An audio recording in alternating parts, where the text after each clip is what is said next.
Here we go. What do you like to do? Oh, I don't know. Play chess. Screw.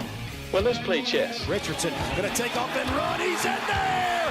Touchdown! I-N-D-Y! Outside give to Taylor. Stretching it out. He's at the 5, and he walks in untouched. Jonathan Taylor. Turner wants to do more damage, and he does. Here's Halliburton into the front court. Mishandled it, but gets a shot. Hits it! Hits it! John, I have never been better to be on the air with you here in Indianapolis, a place where so many of my dreams have come true. The Ride with JMV on 93.5 and 107.5. The Fan. Well, you know this certainly to be one of our favorite stops of any tour, whether it's a tavern tour or we're doing our Larceny Bourbon Locks Luna Azul Tequila shots for week number 7 of the NFL, or, you know, if we're doing something on a Friday, wherever we're hanging.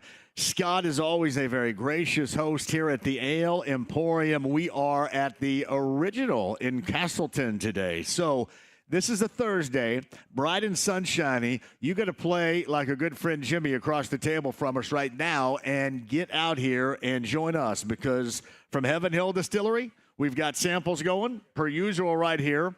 We've got week 7 of the NFL and our picks coming up. I have a busy show for you, of which I'll get to coming up in a minute. It's not lost on me. Pacers' final preseason game against the Hornets later on tonight. Not lost on me that you got football tomorrow, Purdue and Oregon, and up in West Lafayette. Not lost on me, IU and Nebraska on Saturday. Justice Ellison was on the show yesterday, the running back, who was outstanding. If you're an IU football fan, honestly, I would love for you to hear that conversation in its entirety, because he was fantastic on the show yesterday. That podcast is at 1075thefan.com. It's not even because of my incredible, handsome, and chiseled features.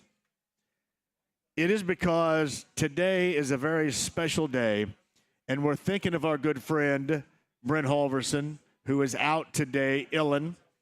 A little bit under the weather is Brent, but in his stead, in his place, we have made a call to the bullpen, much like stirring the echoes of the Yankees. Not Luke Weaver of the present, but Mariano Rivera of the past. Stirring the echoes. We've got not one, but 2 Romanaks as a part of this show and doing the picks in the 4 o'clock hour. Week 7 of the NFL, the Romy Bros, the Romanak brothers are in the house. Jim Romanak, you know very well from Heaven Hill Distillery, is here right now, ready to go. So you needed somebody else because there was no Brent Halverson today, and you called upon somebody incredibly close to you, did you not? I called on my roommate, my roommate, my brother. You say womb mate? Yes, I did. You heard that right there. Womb mate. You heard yes. that. You heard that correctly, sir. You guys were shaped and formed in the Romy way in the same womb. 8.5 each, buddy. Oh, really? 17 pounds. You guys split the difference. You're like even Steven over there. We were, brother. That's awesome. That's outstanding. So what a unique day. Now, Mike's going to join us a little bit later on, but what made you think all of a sudden that Mike was going to be the perfect person to stand in for Brent Halverson, who obviously is under the weather today? Well, Scott from the Yales is not here today, even though he's being an unbelievably gracious host to accept us. We love Scotty. We do. And he was like, man, I don't care. Get who you want. Yeah. And the first call that I would make, like, hey, I'm just going to call Mariano Rivera number 2. There he comes. And get Mariano, right out of the pen. Mariano up here. We'll call Luke Weaver right now, later on this afternoon. In fact, you can watch that game. Yes, you can. Right up here, game number 3. Absolutely. Right before us. I believe it. What time is that, Jimmy? 4:05, 5 o'clock? A little bit after 5 for that game number 3, according to Jimmy. Jimmy Eggleston's in the house with us, by the way. But no, I'm sorry. I didn't mean to interrupt. Continue. So you made that call to the bullpen. I made that call to the bullpen. I did. I hit the left on the right. I'm assuming 2 8.5 means weight. Oh, yeah. Okay. I mean, the weight at birth is what he's talking about here. The weight at birth is what we're talking about. I mean, with the Romy twins here. We can stretch that. We're Polacks. Are you guys like the Wonder Twins? Like Wonder Twin powers activate? Yes, we are. And the dude always got screwed. Oh, like the chick always turned into like a Ferrari, and the dude turned into a pump handle or something like that. Yeah, it was. Yeah, it's a form of a Ferrari, shape of a pump handle. We're forming up bottles of liquor. Yeah, exactly. So, 4 o'clock hour, we got our picks. Anything stand out? to you today as far as these matchups this week? I don't think you have how we did last week, and I'm kind of glad you don't because I don't believe we did very well last week. Mr. Holverson did not send me Good for him. What you guys did last week. Very smart move by Brent. Yeah, very smart. He did not do that. So we're just going to go ahead and skip right over week 6. Yes. Roll into week 7 with positivity. Which starts later on tonight, in fact. Starts later on tonight with Denver and New Orleans. Yeah, you get a Sean Payton return. That's an interesting dynamic. You get no wide receivers for the Saints because they're all injured. That's an interesting dynamic. You saw Spencer Rattler last week. That's a dynamic. Bo Nix, the rookie, who's had his ups and downs for the Broncos so far. That's what you get as a 2.5-point favorite on the road for the Broncos, and I'm assuming it's because the mash unit that the Saints are on this Thursday night. Short week. It's a bad week to have basically everybody injured and everybody in your wide receiving core, and that's what we got. That's what we got. That's those Thursdays games. They started off on fire this year with the Thursday games, but this one's kind of a little El Lamo right there. A little lame-o. Hey, it is what it is. We deal with the cards that were dealt, and we'll go from there, John. I'll be honest with you. Week 7 is kind of El Lamo up and down the lineup card here. You look at the Jags, 5.5-point favorites in London, the second of 2 against the Patriots. I'm assuming that the Jags come out strong, if for nothing else. If you like your coach and you want Doug Peterson to hang around and not be left by himself in Europe, maybe you go ahead and do something and win that game against the Patriots because they got absolutely de-pantsed by the Bears last week in that London game. And you would think the way things have gone in the past now, almost a year, when you think about it, tail end of a year ago to now the beginning of the season, really the only thing they can beat is the Indianapolis Colts. That's about it. So you need to beat the Patriots on Sunday, but that is among, I think, some of the floaters that we're talking about here. Titans and the Bills. It's a 9.5-point bulge right there with the Bills, a home favorite. You get the Bengals and the Browns. You get Cooper traded to the Bills by the Browns. The Bengals 5.5-point favorites. Looks like Cleveland's absolutely done, in case you didn't think so. Maybe one of the more interesting games. How about the Texans and the Packers? That game from Green Bay. That game's going to be, I think, the game of the weekend. 3-point favorites, the Texans on the road against the Pack. And then a little initial knowledge right now before we know what we know. We're not going to know everything today, don't get me wrong. But, you're following the words of Jonathan Taylor, and if it was up in the air whether or not he was going to practice today, and he didn't know if he was going to practice, and they don't know, then I wouldn't put a lot of stock in Jonathan Taylor playing coming up this weekend. We'll find out. I'm assuming maybe not the whole truth. I'm guessing we will, but maybe a little bit more as this day goes along, those that do participate in practice. But there is a laundry list of those names. You get the Dolphins. The Colts are 3-point favorites. That a feel good for you right there at home for the Colts on Sunday, Jim? Nope. Not a feel good for you is what you're saying? Nah, this Colts team is so up and down. It's hard to even. But you can't be down against the Dolphins. You would think. They don't have jack squat, do they? you would think Tyler Huntley, you can't. We find Tyler Huntley coming in here, can you, Jimmy? Come on now, that can't happen. I don't know. I think I might even go with the Dolphins if it was me on this pick. Yeah, well, it's going to be you coming up here, right? Well, it's Are you going to make picks too? No. Well, you can make picks. No, I'm reading Holvey's. What's you should know what's going on. Don't you guys have that telekinetic power between you and your womb bro over there? I guarantee if I picked it and we didn't share, we picked the exact same games. The womb bro. We get a lot of womb references so far on this show, which is always good. Now, you got the Colts and the Dolphins. That's coming up on Sunday as well at 1 o'clock. The Colts now, as of right now, are 3-point favorites. And when you look among the more interesting games on the board, not a lot. Until you get to the situation with the Jets and the Steelers, Devontae Adams, all of a sudden that hamstring injury after that trade, everything's all good right now as Adams going from the Raiders to the Jets. And you got the Steelers in their quarterback situation. Justin Fields not playing well enough. Russell Wilson there in the fold. We got that. And I think, to me, what's going to be the best is the Chiefs and the Niners. And before, we'll get into this again in the 4 o'clock hour, but the Niners are 1.5-point favorites. That's at home. The problem that I have with this is anytime you believe the Chiefs are going to stumble and fall, trip and fall, they get up, stand up. You look at their wide receiver position, you have question marks about that. You have a variety of question marks. But what you cannot question is normally with circumstances, they find a way. Maybe not finding a way against the number, but in this case, they really don't have to. They normally do find a way. They do. They always do. Something about Patrick Mahomes, my friend. Yeah, nothing about, exactly. Not so much about the wide receivers or anything else, but it is certainly that. So, that is a part of the week number 7 of the NFL, also including the Ravens and the Buccaneers, the Chargers and the Cardinals on the backside of that. We'll keep you updated on it. Of course, what's going on with the Colts this afternoon as far as who's practicing, who's not practicing, who is going to be available, who isn't. And once again, all signs. There's Bob Kravitz right there of bobkravitz.com who's going to join us. I think, see, Bob Kravitz, he walked through, didn't recognize us. I think he's looking for a drink, looking for a cocktail. Can somebody point Bob in the direction of the cocktail, which is not that way right there? He's going to the bathroom right now. He's going to join us coming up in a bit. Bob Kravitz at bobkravitz.com. All right, 4 o'clock, we got all the picks, and let's give a special shout-out to our good friend Brent Halverson, too. Holby, get better, my friend. Get back here. We don't need to be on this air. We love the Romy. The duo, the Romy Bro experience here, but we do miss Brent a great deal. Hey, by the way, too, before I get started on today and what's going on, the Depot's coming up in a couple of weeks. Yes, that's on Halloween. Yes. I have this incredible thought that we need to have one hellaciously large show Halloween party. Can we get that done? Let's get it done. 2 weeks from today at the Depot in Greenfield. They're already having a Halloween party, right? That is Halloween. Yes, it is. So let's just go ahead and go all out and do a Halloween party for this show. I will get with Mike Vachon, who is the general manager. And I hear nothing but great things about that place, by the way. Oh, the Depot. Nothing. The Depot in Greenfield, Indiana. Now, would everybody out there join us for a Halloween party at the Depot in Greenfield?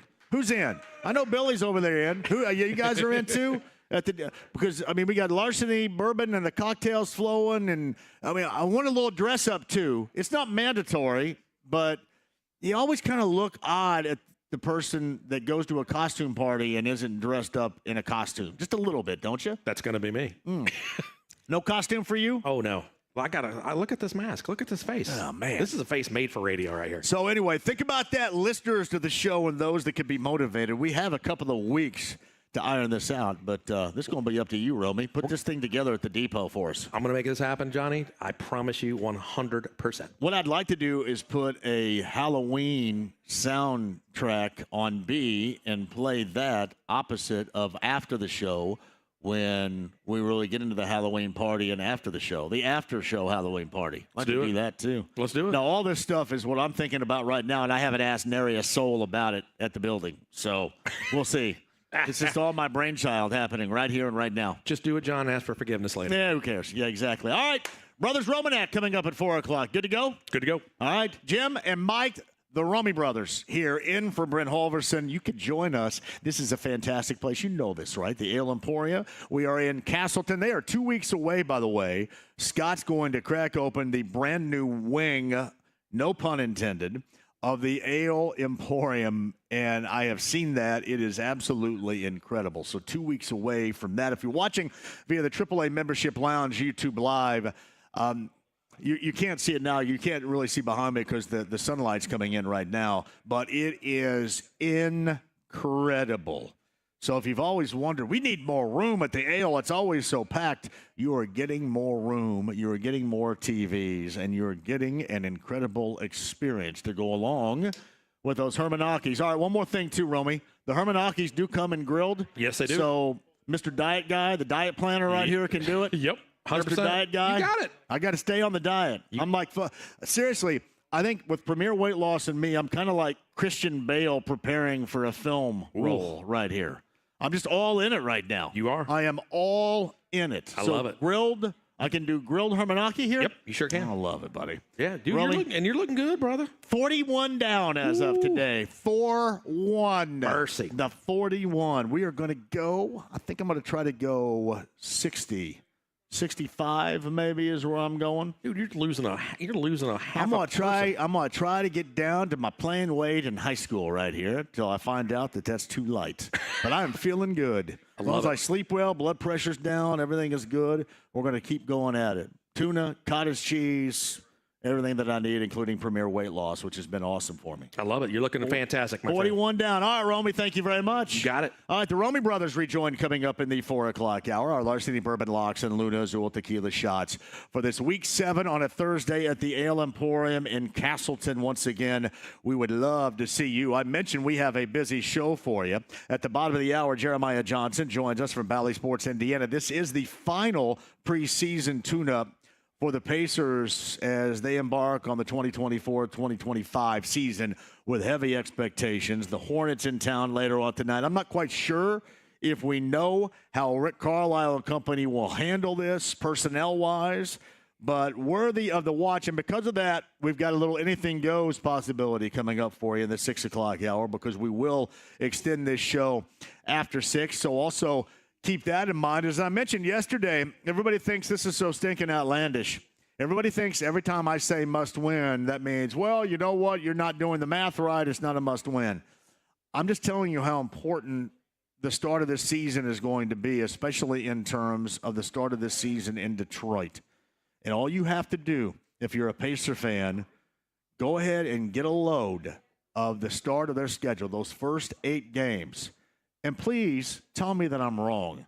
Tell me that you'll feel okay if things don't work out for them. If you lose to Detroit and then have that early season schedule gauntlet, I don't give a damn if it's October or early November, pre-Thanksgiving. I don't care what time of year that it is.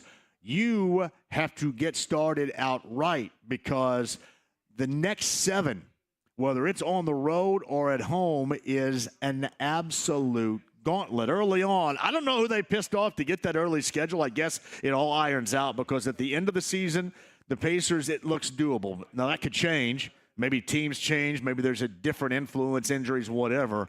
But at the beginning of the season, this team needs to be ready and come out firing. Now, granted, I look back at that game against the Grizz, and nobody was happy with the defensive effort with the starters at the beginning, but we also recognize that so many were riding the bench. So many did not play. Halliburton, Siakam, McConnell, Nesmith. But my point is this. When you are out there and you're a team that we have all targeted to be really good, yet your defense was really bad and probably the big-time drawback, along with rebounding, to this team, whenever you're out there, I don't care who's out there, you got to show a little something. And you can't be a road cone. And there were a bunch of road cones out there, especially that starting unit. A bunch of half-step left, half-step right, stand up, sit down, fight, fight, fight. It wasn't much going on there.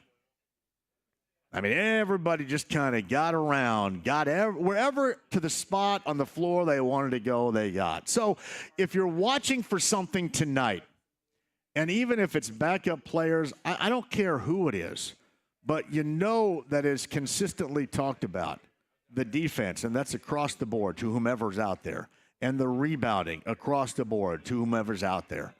Whenever you're on the floor, you always have to keep that in mind, because we're always going to put you under that microscope of scrutiny for both, because that is the major flaw of this team. And we're talking about an Eastern Conference that's going to be loaded. A lot of even teams, some teams a little bit above, and certainly a lot of non-believers in the Pacers. You make them more believers if you go out there and you're focused no matter who is on the floor, whatever your personnel is, and you try to really get after what has been the issue for this team. And listen, I can't tell you what's great defense by playing it, but I can certainly tell you by showing it. And so much of that, simply put, I know it sounds like bull crap, overzealous coach speak, and I don't mean to sound like it, but you really can tell. When it's happening, you can tell, both individually and collectively. So that's something I'll watch for later on tonight, no matter the combination of personnel that's on the floor. And again, you can hear that game right here on the Fan at the Hornets and the Pacers, that final preseason game of the season. And then next week it all gets real, beginning in Detroit on the road. And yeah, you better get that one done. We got that with Jeremiah Johnson, bottom of the hour. We've got our picks with the Romy Bros coming up here in the 4 o'clock hour. We have Evan Bland, who will join us in the 5 o'clock hour. He covers the Nebraska Cornhuskers out of Omaha, Nebraska. He's going to join us to talk about that. And yesterday, if you missed Justice Ellison, he was outstanding. Talked about from a Hoosier angle, what they've seen so far, all the buy-in that we have seen with this team, and the focus moving forward, the excitement level with that group. You got it firsthand from their leading running back and one of their leading offensive players. That podcast at 1075thefan.com. Of course, Purdue, Oregon on Friday. We can mention that as well. But we'll talk that up in the 5 o'clock hour. And Mike Chappell, per usual, coming up after 5.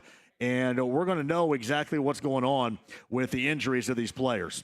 We're going to know what's going on just behind the kind of normal speak that you get, in this case, from Jonathan Taylor. His availability. What's up, dude? Good to see you. His availability for Taylor, the availability of other guys, and that track of Anthony Richardson. Is this going to be a week where he has all the reps and he looks like the starter, and then, you know what, he's not in pristine condition. We can't keep him in bubble wrap. We better go ahead and start somebody else, which all of a sudden, if that were to happen, which I don't expect it to, but let's just say, for example, it does, then everybody's going to be thinking you're doing this for a different reason. How healthy does the guy have to be? And I can tell you this, he looked on the sideline last week, as I mentioned on Monday's show, like a guy that felt that he should be out there playing. And you get Michael Pittman out there playing, and he felt he should be out there playing. Not injured enough not to be out there. So we'll follow that path of the 22-year-old quarterback, certainly today. Talk about that with Mike Chappell coming up. That is in the 5 o'clock hour. Bullseye Event Group passes, bullseyeeventgroup.com, the Colts VIP tailgate presented by Hayes & Sons Restoration. Got you covered with some passes for that event.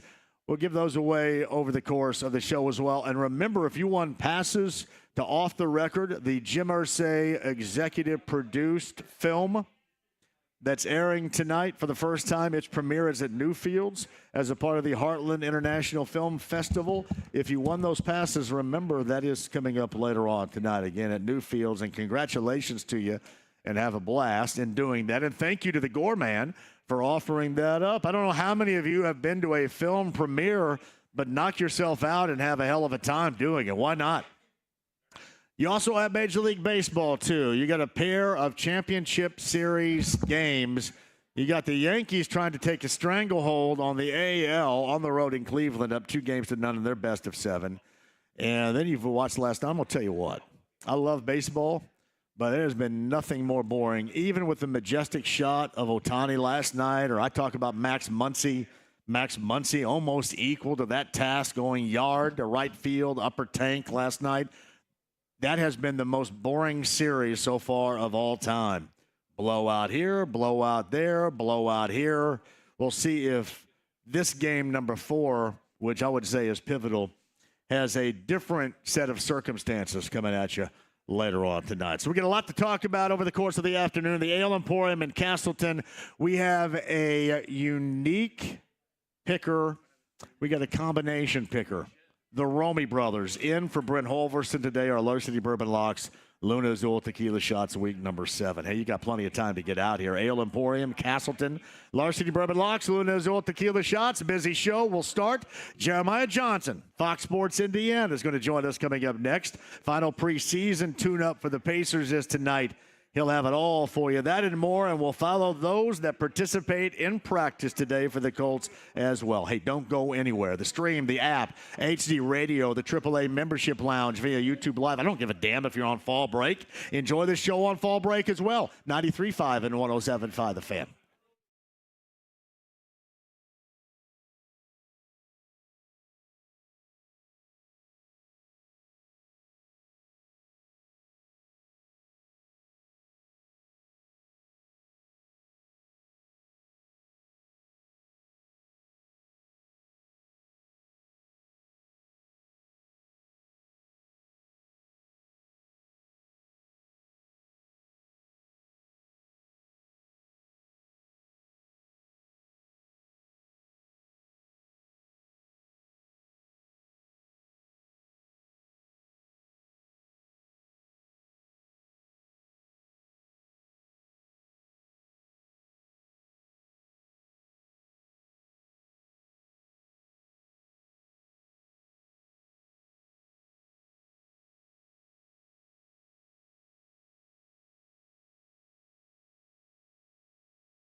The Ride with JMV. Give me my theme music. 93.5 and 107.5. The Fan. Hey, welcome back to the Ale Emporium. Larceny Bourbon Locks, Luna Azul Tequila Shots Thursday. The Romy brothers going to be making the picks for Brent Holverson coming up at the top of the hour. Samples flowing too, as usual, right? Oh, the samples flowing according to Jim Romanek over Samples there. are flowing, my You believe friend. who's across from us right now? The legend. Hey, we've got to stop with the whole beer stuff right here, though. We can't have that. Bob Kravitz at bobkravitz.com. I won't is here. lose 41 pounds like you did drinking beer. But, so this diet, Yes. well, we got JJ on, so I won't. That's okay. You can ask, and we'll go back to it. Okay, but I need to find that diet that includes beer. You got it. I got some of the diet in this cooler right here. Okay. Oh, yeah. All right. Like, this goes wherever I go. All right, on to JJ. So, oh, no. Shout out to Premier Weight Loss and Thomas, who has helped me out immensely. That in a second, but on the Andy Moore Automotive Group hotline. I think I had him working for a different network as I went to a break last segment, not for Fox Sports Indiana, Bally Sports Indiana. The Pacers coverage. Jeremiah Johnson joins us. I don't know how far back I was going with Fox Sports Indiana, but holy hell. Like 25 years ago, I think, is when I rang that bell. It gets confusing. Just say Pacers Television. That's the best route going forward. Yeah.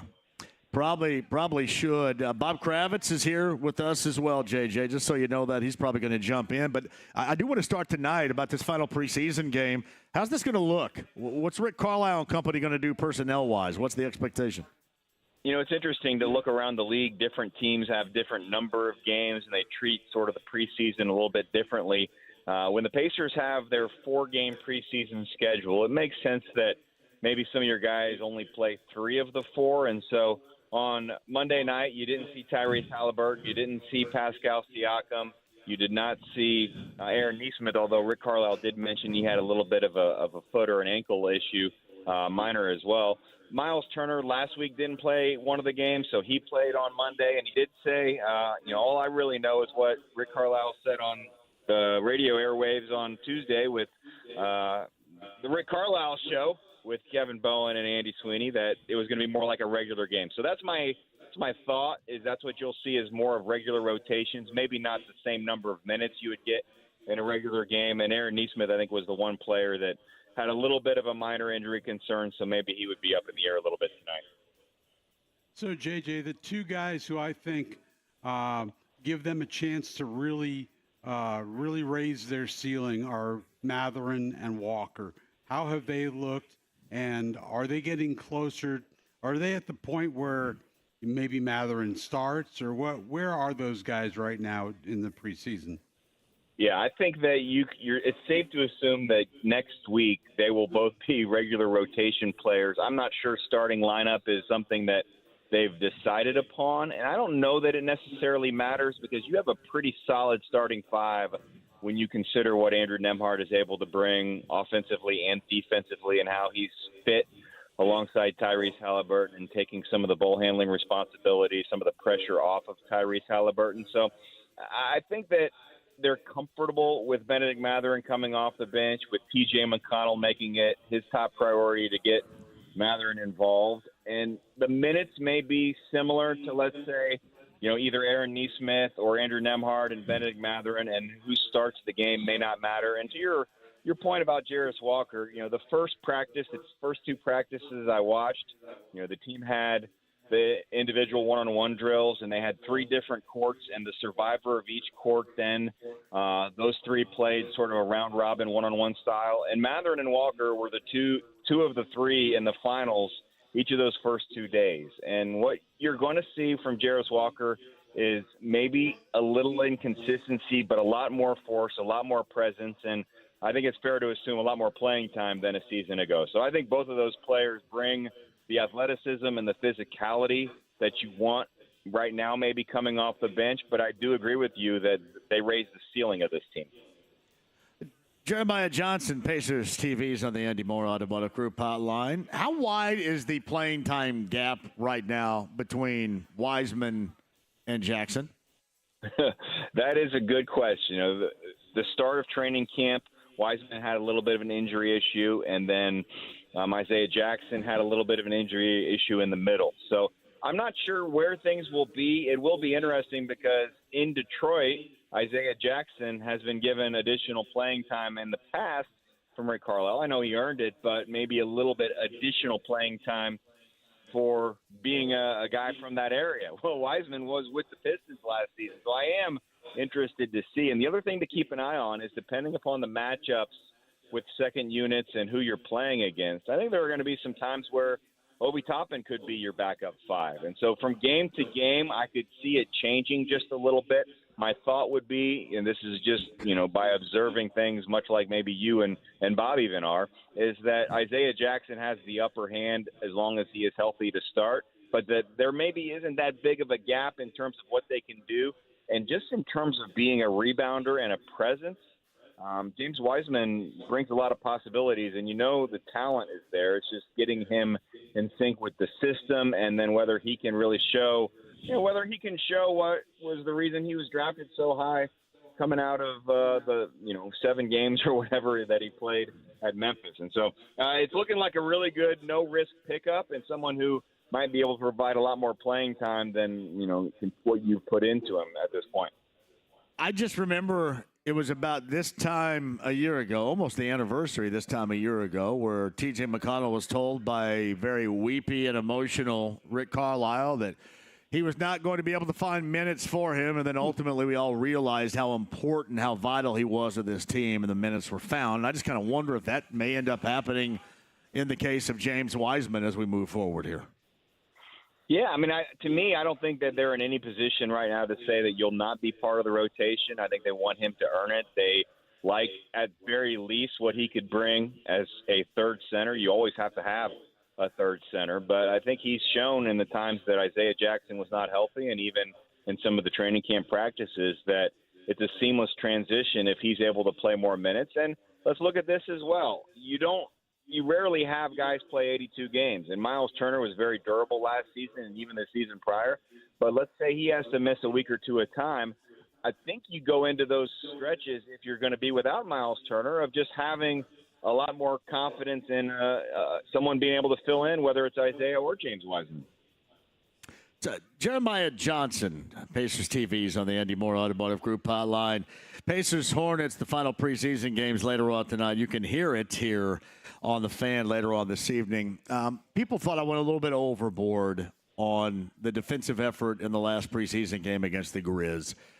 Here was my point on this, because that has been such a detriment along with rebounding. I don't give a crap what personnel you have out there. You've always got to be showing. You always got to be showing that you're growing and you're doing better, and this thing is going to come around. So when I saw half a step left defensively, half a step right defensively, whether a lot of the starters were out and a lot of guys were playing that wouldn't normally play that amount of minutes against Desmond Bane or whomever, I didn't care, because I want to see them as a unit grow together with this. I just think whenever you're on the floor, you're always constantly trying to prove, especially if it's been a shortcoming that we have talked about, you always have to be proving that this year is going to be different, and I thought that was lax the other night against the Grizz. I don't think that you're off base in having that criticism, and my guess is that behind closed doors, the coaches were pretty disappointed in not just Monday, but, go back to the game against Cleveland. Even though you won that game, I don't think they felt real good, and you could just pull up Rick Carlisle's post-game comments. I don't think they felt real good about the way the starters in the first half played defensively. And so it is a concern. It's something that you start this season talking about. If this team wants to get back to where they were, if not farther, and perhaps knock off some of these top teams in the East that have added to their roster, they just simply have to be better defensively. I'll avoid, getting too concerned because, yes, it is a preseason game. And I do think some of what they will try to do this season, maybe you don't see all of that during a preseason game. And it's not just because some guys were not playing. We'll see what happens tonight if more of the regulars play. But even stylistically, I'm not sure it's an apples-to-apples comparison of what you'll see tonight and what you'll see next Wednesday. So I am willing to give them the benefit of the doubt and say, let's see the first 2 weeks of the regular season, then say, this one random, 2-game preseason set is cause for, blowing things up or just making, massive changes. But they know they've got to be better defensively, and it's got to start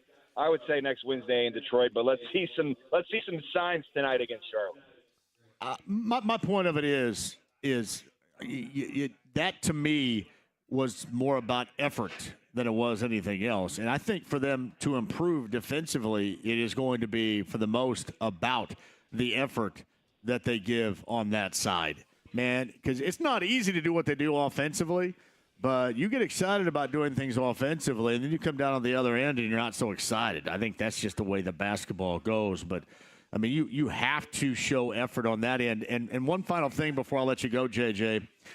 I don't know about what you think, but to me, this Detroit game to open up the season on the road is vitally important, given the first 8 games of this schedule. That is an absolute gauntlet of a schedule that they were handed to start. And, you know, if you got something that you can certainly control within your means, it should be that Detroit game to start things out. I heard you talking about this week, and I was sort of saying the same things, that it's scary and also very important. That being said, you know, we talked about this team all last season, and the games that you thought, oh, that's going to be a tough one, they more often than not won, and then some of the others they slipped up on. And so you don't want those same things to happen, but I will just, you know, caution you by saying if it's tough to win on a team's home court in their home opener, and they have a new head coach, and they're a rival, you know, I think it's one the Pacers. Yeah, but JB Bickerstaff can't coach his way out of a sack. We both know that. I don't know how he gets so many damn jobs. I mean, come on. Well, he does like to play a defensive style, and so we'll see. And he does know the Pacers, so we'll see what happens. But, you know, if there's ever a time where a team's going to be fired up and ready to go that should probably have a rough season, it's in their home opener. And so we'll see what happens. We'll see what kind of crowd they have. You know, though, you've got New York and Philadelphia and Orlando coming as the next 3 games, and so those won't be easy. What I would just say is I don't think you can't win in New York. I don't think that you can't beat the Sixers in your home opener, and I don't think Orlando's unbeatable either. So while it would be nice to start off 1-0, I still think that's, you know, it's a priority, but maybe not the JMV must-win scenario in Game 1 of 82. I told Chad that their mantra should be don't be jacking around this season. I don't care who it's against. I don't care what night it is on. I don't care if it's on a back-to-back, because they have a lot to I don't want to have to turn around at the end of this year and explain to everybody how, well, I guess it was about the teams they played and the injuries they played against last year. Don't be jacking around. Do you think you could pass that through, Pacer Sports and Entertainment? Don't be jacking around? You know, I'm still looking for things to say and what to do on that first show next Wednesday. Yes. So don't be jacking around. I guess it's something that I you like it. Pass along. Okay. Jimmy Eggleston. I did ask some of the players what they thought the theme or the motto of the season should be. I didn't get that from any of them, but we'll share some of those on television here coming up next week. Don't be jacking around. By the way, Jimmy Eggleston is here. It says hello, JJ. Jimmy, it'll be good to see him. And I will say, over the last few seasons, I know I gave Jimmy a hard time, maybe let's say 5-6 years ago, for wearing other teams' jerseys at games. Yeah, he's pretty much all Pacers at this point, so I'm glad he's come around. You got that right. Can't wait to watch. Glad you're back too, buddy. As always, we appreciate that. Have a great one later on tonight, and we'll start doing this on the reg. All right? Sounds good, John. Good talking with you, Bob. Enjoy your day, and don't go to JMV's diet. It's overrated. Really? Jeez. Again, doesn't involve beer and pizza. Overrated. Man, Bob, I got a lot of work to do on this bad boy. I'm still right here. Down 41 as of it today, though. That's 41 in not 4 months. When did you start? I am not yet to 4 months. Not yet to 4 months? I've lost 41 in over 3 months. Well, I noticed you don't have your second leg there. I don't. Wow, 41. I thought you were going to say third, and I was really going to laugh about that. we both know that's new, well, wait a minute. Let me go out to the vehicle and see. All right, Bob, let me take a break, and we'll come back. You sit tight. Bob Kravitz at bobkravitz.com. The Romies are going to be here, too. This is the Ale Emporium in Castleton, Larceny Bourbon Locks, Luna Azul Tequila Shots. No Brent Holverson today, but a lot of fun if you're on the horn, too, at 239-1070. Don't go anywhere. It's 93.5, 107.5, The Fan.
The Ride with JMV. Well, we're waiting.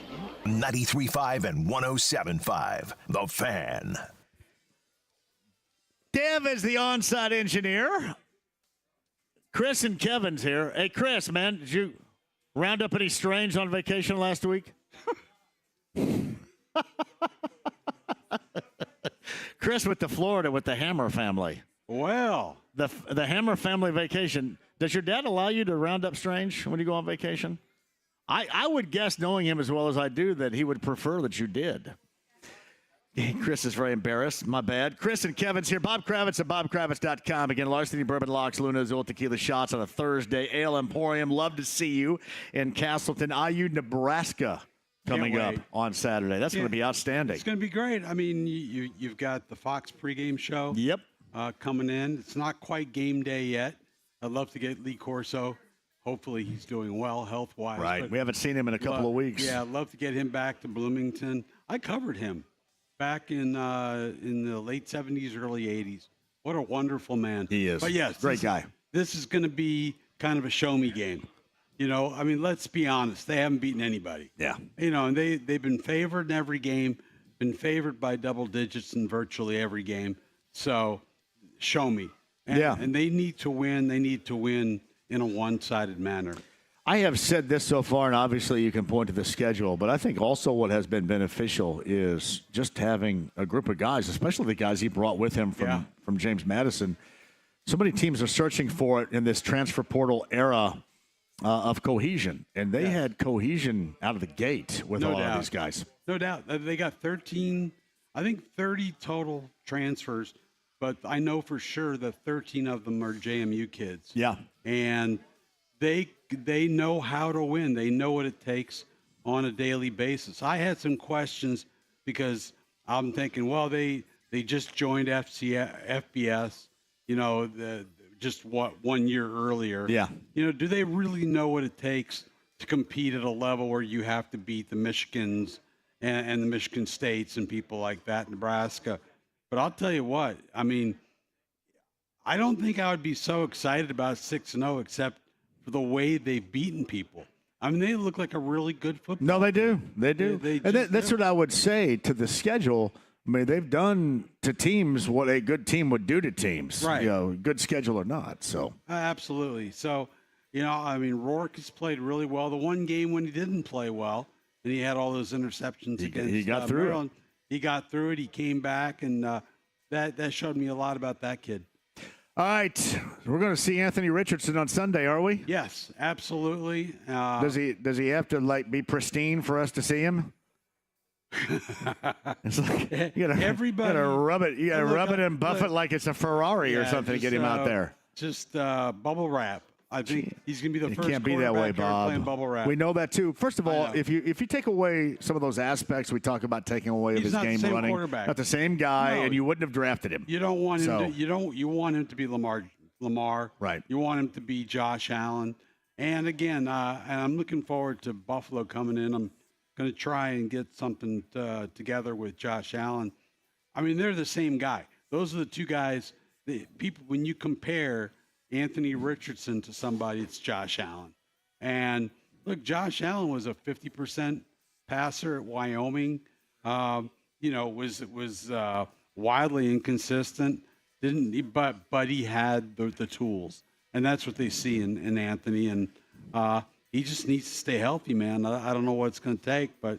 Hey, back to Bloomington. You going to stop anywhere down there? Your old stopping grounds? The regulator's not open anymore, though. No, but I lived 2 doors down from the guy who owned the reg back when I was the in reg, school. man. I was never there. I wasn't old enough to go, but I remember it very well. No, so. I don't remember. I was a Hooligans guy. Hooligans, yes. I was always very jealous of Trent Green, the IU quarterback. He was in there, good-looking and guy. the chicks were just all throwing it out to him, and I sat over there in the corner. I didn't have the them for nerdish you? self was no.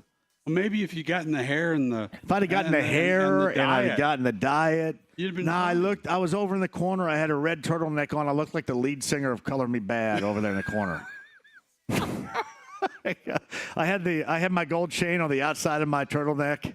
Hey, I mean, you could not have been more dorky. I'm a little older than you. I used to have the jackets with the caught with it rolled up. Oh yeah, yeah. Well, I had my jeans pegged. I'm sure at the time like too. The wedding singer. Yes.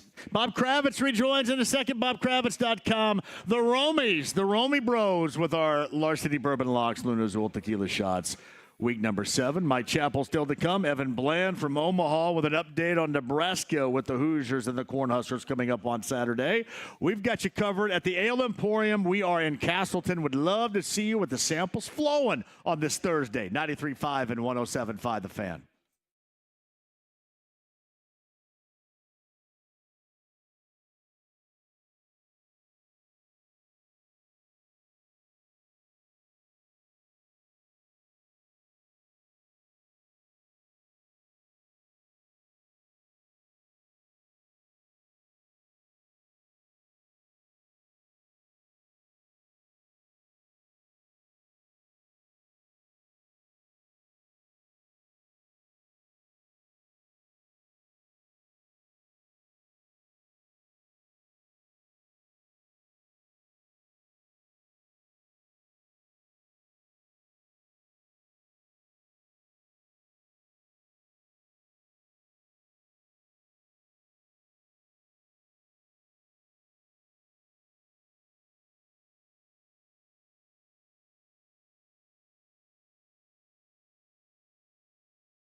The Ride with JMV. Hans, Bobby, I'm your white knight. 93.5 and 107.5. The Fan. Holy crap, what a stage. Depeche Mode, the re-entry. JMV Takeovers about the 80s coming up on Saturday night, 6 until midnight. James, am I right? This is Strangelove, right? You are correct. Exactly. Depeche Mode. We've got 2 Romanaks, a Kravitz, a Corey Kinney, got Devin the engineer. We got Chris and Kevin doing promotions. I'm John. Thank you for joining us. I am the least of the concerns of this show at the Ale Emporium. Shout out to Scott for having us, too. We've got great stuff going on today, so we'd love to see you while we're here, too. Hey, by the way, tomorrow, Bud Light Blue Friday, back 9, near south side of downtown, right off of Morris. I've got Dolphins Colts tickets to give away. Our friends from Zinc will be there. That is a Bud Light Blue Friday coming up tomorrow at back 9, south side of downtown here in Indy, coming up tomorrow. Week number 7 of the NFL, we've got the Romanak brothers here. Romy brothers. We got Mike. We got Jim. Mike, how are you? You've yet to be on the microphone. My friend, I'm always doing good if I'm sitting next to you. My goodness. But I didn't know I was sitting next to Kravitz, man. That dude's handsome. Is he not handsome? Oh, Well, can you believe it over there? I went to the same place John went. Oh, well, that explains it. That explains it. I'm just trying to Pied Piper him through all this right now. Yeah. Because, I mean, I've told him this before. I'm going to have all new parts by the time I'm 60. Everything from top to bottom. All new. I'm going to be like that Plymouth Roadrunner they find at some old farmer's barn. Yeah. And they redo it up and it ends up on Meekum. That's going to be me. What year was the $6 Million Man? Because we got to 74 through 78, maybe? Something like that. That knowledge of yours I've got it. Unbelievable. Lee Majors. Lee Majors. Yeah. So Lee Majors was putting the hammer to everybody in Hollywood before Farrah, too. That was impressive. He had an impressive resume. He did. His resume was strong. Hey, we need the inflation version, though. So they're going to be like the $78.9 million man? Yes. Is that what you're going to be? Yeah. After all new parts? Yeah. I could be the solid. Blue Light Special in terms of Kmart in the past. But The last all Kmart new just parts. closed. Yeah. Long Shame. Island, I think it was, right? Yeah. No more blue lights. No more cafeteria. Remember the cafeteria they had in Kmart? They had a great cafeteria. Then they had Little Caesars back in the day, too, I think was in there. Plus, you can get those little helmets that you can get the ice cream in. The Yes. baseball helmets. Why wouldn't you? Oh, those were so good. Weren't they? See, Those were so good. That made the ice cream even better with the helmet. Oh, with the yeah. ice cream. Hey, by the The way, are New you a York Mets fan? Yes. Let's I'm mention that loving before this. we get into our locks Yes. and shots here, Okay. too. So, Yeah. yes. Absolutely, man. I still remember having a little transistor radio when I was 9 years Yep. old, 1969, when the Mets won the World Series. Right. And they did it again, I think, in 73. And I could still, I won't do it right here now, but I could still name the starting 9 for those 69 Mets. I mean, How about 86? You named the 86 guys? Well, Probably Lenny, most of them, right? Most of them, Lenny, Strawberry, Gooden, Ray Knight, who played short? Raphael Santana? Raphael Santana. That's an easy one to forget. Tim Tuffle? Tim Tuffle at second base. Yeah, I mean, that was a wild team. That was a fun group to watch. Yeah. My friend Jeff Perlman. You didn't mention all the guys that were on cocaine during that time either. Those are the guys that were really the whole good. team. What do you mean? You know, I'm saying the whole team. Hernandez, Keith Hernandez. Gooden, Strawberry. Yeah. That team was wild. Yeah, They were Mookie like, Wilson. They were like the old Oakland Raiders. You know, they just partied all night and got up the next day. And I think they kicked their left ass. at that time. A very young Lynn Dykstra was a part of that team. Absolutely. And I think that their actions in that clubhouse had a profound effect on the remainder of his existence. Right? He is a mess. He's a mess. But man, Lenny he was Dykstra is a balls. That's why I called him Nails. He Nails. balls out player. Oh, He was. That group was fun to watch. with that big chaw in his mouth, spitting all over the place. Sean Manaea, who has been so good for them, and he's a left-handed pitcher from Yeah. Indiana State. And maybe it's because he's a left-handed pitcher, but he reminds me so much of Sid Fernandez. Sid Fernandez from Hawaii was such a fantastic, and they were loaded with Gooden and Darling and Fernandez and Aguilera. Absolutely loaded up. Was Aguilera their closer? Yes, Orozco was the closer. Orozco was the left-hander. closer. Then Aguilera turned into a closer after that. Right, He was kind of a setup guy, I think, at the time. Exactly. So maybe a fourth starter with that Yeah, group. so I'm rooting hard for them with the same gusto that I'm rooting for the Yankees to get beat Yes, they got a 5 o'clock start in game number 3 today. I will be here in front of the TV. You got watching my hated Yankees. Well, hang out, okay, Bob? Bob right, Kravitz, BobKravitz.com's hanging out. The Romy brothers, you guys ready to do it? We're ready to do it. Hey, before we start, you got who's a huge Mets fan, friend of the show, Tim Bragg. Ryan Nally.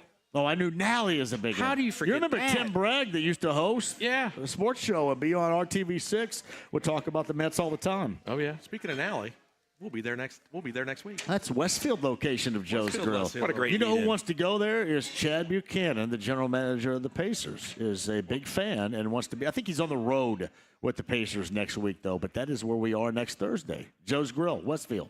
Right on? Right on. Let's do this. Let's do it. All right. Cue the band here, James. Week 7 of our Larceny Bourbon Locks and Luna Azul Tequila Shots. Yes, starts in New Orleans tonight. I don't know if New Orleans are going to have any available wide receivers. That is problematic. On a short week, they have wide receivers injured. They have quarterbacks injured. They are 2.5-point underdogs at home against the Broncos. It's the homecoming, certainly, for Sean Payton, the head coach, back in New Orleans for the Broncos. I'm kind of worried about this because I can't trust the Broncos. I'm going to take the 2.5 guys, and I'm going to take the Saints on this one. Mike, what do you got? I'm gonna go. I'm rolling with Bo Nix, man. I'm telling you, kid's exciting. He is a roller coaster, but yeah, they're gonna get that done. And the Saints New Orleans has so many dudes. New Orleans has nobody to throw to tonight. Nobody. They could throw. They could throw to us. Shaheed, gone. Yeah, done. Yeah. We could fill They'll in. be looking for Floyd Turner out there. I mean, the spelt you could throw in there. Now we could put you I back could there. Jump in there. I could do Easy. couple of slot routes in there. We're rocking out with What do you Denver. got? We're rolling with Denver, baby. Jimmy. Brent. I'm sorry. Yeah, I'm Brent. I'm Brent today. That's going to be really weird for me to do right here. I've got Brent's picks. I'm already, for some reason, thinking that this one's wrong. I'm going to put sandals on, and I'm going to be playing some Grateful Dead tunes. I'm going to start playing some trucking. God, stick a fork in my ears again. Play the Dead. Yeah, we're not doing that. All right, Mr. Holverson is going with the Broncos tonight. Oh my God! In this time slot, did you rip Grateful Dead like that? Yeah. Holy crap! It's no wonder I felt a little shake in the force right there. You It's did. Crazy. Darth just walked in. Romy's JMV, Larceny Bourbon Locks, Luna Azul Tequila Shots. All right, Jaguars and Patriots. This is the second of a back-to-back in London for the Jags. If they lose to the Patriots, they're installed as 5.5-point favorites. They lose to the Patriots in London, then Doug Peterson's going to get fired. The precedent has been set already with firing coaches in season now. He's not going to be invited back on the team plane on his way home. So I'm going to lay that 5.5 and give me the Jaguars to beat somebody else besides the Colts in the past almost a year, as it seems right now. Mike. I'm going to tell you this, my man. This game is as uninspiring as my grades in high school. What a terrible game. I'm just going to close my eyes. Way to sell it there, Mike. I'm telling you. I mean, can we do better for the UK? I mean, let's get some decent games They're over okay. there. They don't care that much anyway. I'm just going to point to the game. Okay, it's the Jaguars. Brent Holverson. And playing the role of Brent Holverson, Jim Romanek. Well, the Jacksonville Jaguars have been over there for a week already, so they didn't have to come back home. So I'm going to go ahead and lay those points and say, no, forget it. I'm going to pick the Patriots, actually. Well done right there. I don't know if I agree with that. Week 7 of the NFL season, our Larceny Bourbon Locks and Luna Azul Tequila Shots at the Ale Emporium. We're in Castleton. Man, I do dig on the Falcons. I do. There's a lot to like about it, but, man, they can let you down as well. 3-point favorites. When they're in the standalone, they're really good. When they're not, they're questionable. I'm going to lay the 3 as they host the Seahawks coming up this weekend. Give me the Falcons over the Seahawks. I'm going to lay the 3. What you got, Mike? I'm going to go totally opposite. I'm going to go with the Seahawks. The Falcons just aren't consistent whatsoever. I'm going Seahawks all day. I'm breaking back out the Steve Largent days. We're going to Kenny Easley.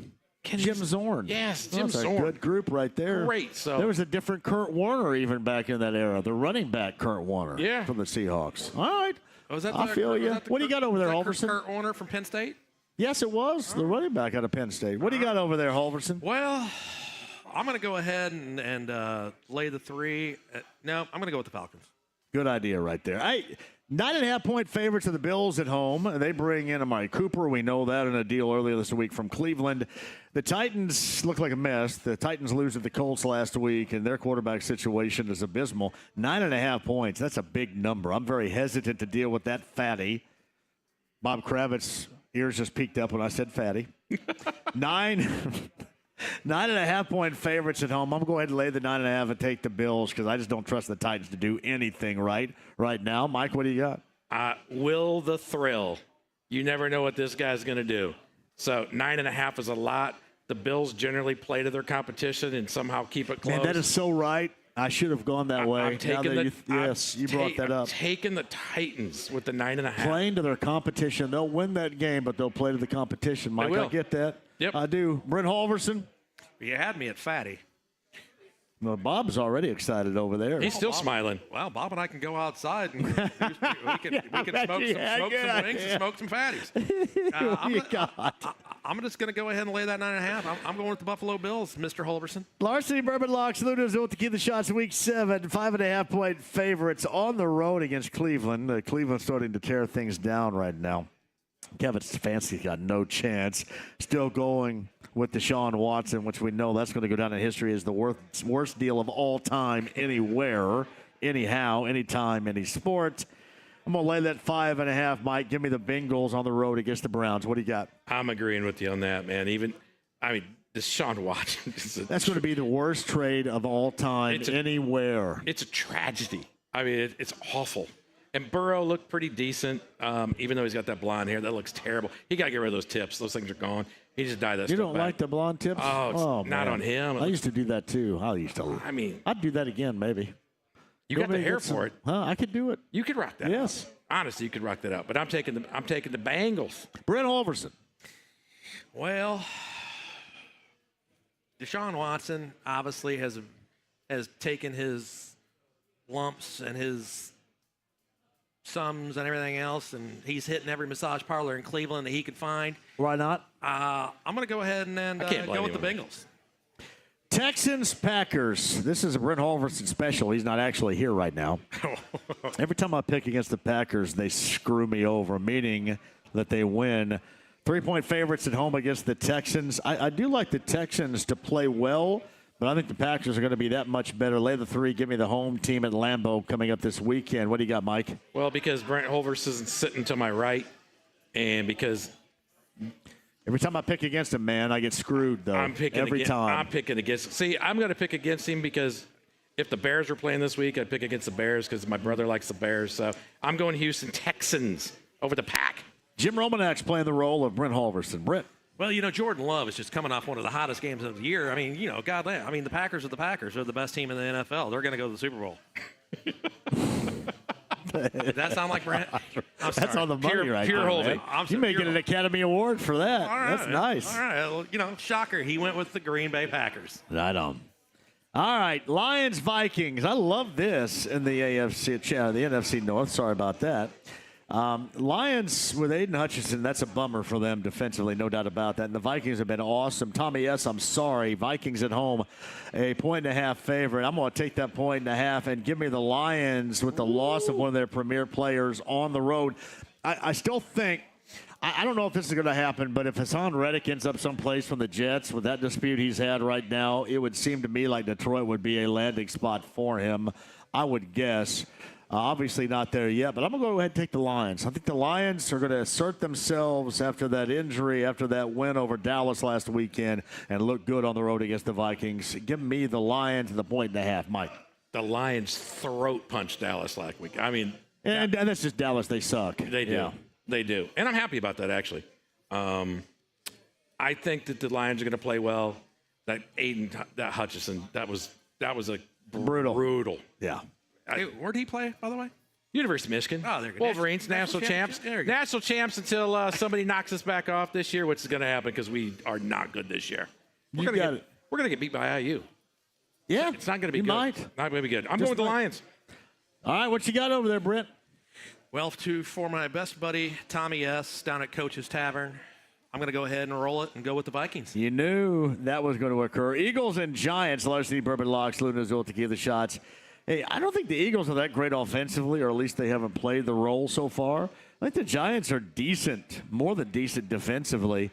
They may not end up winning this game, but I'm going to take the 3 points that they're going to get at home and give me the Giants against the Eagles coming up this weekend. And that 3 points. What do you got, Mike? I'm going with Crazy Sirianni.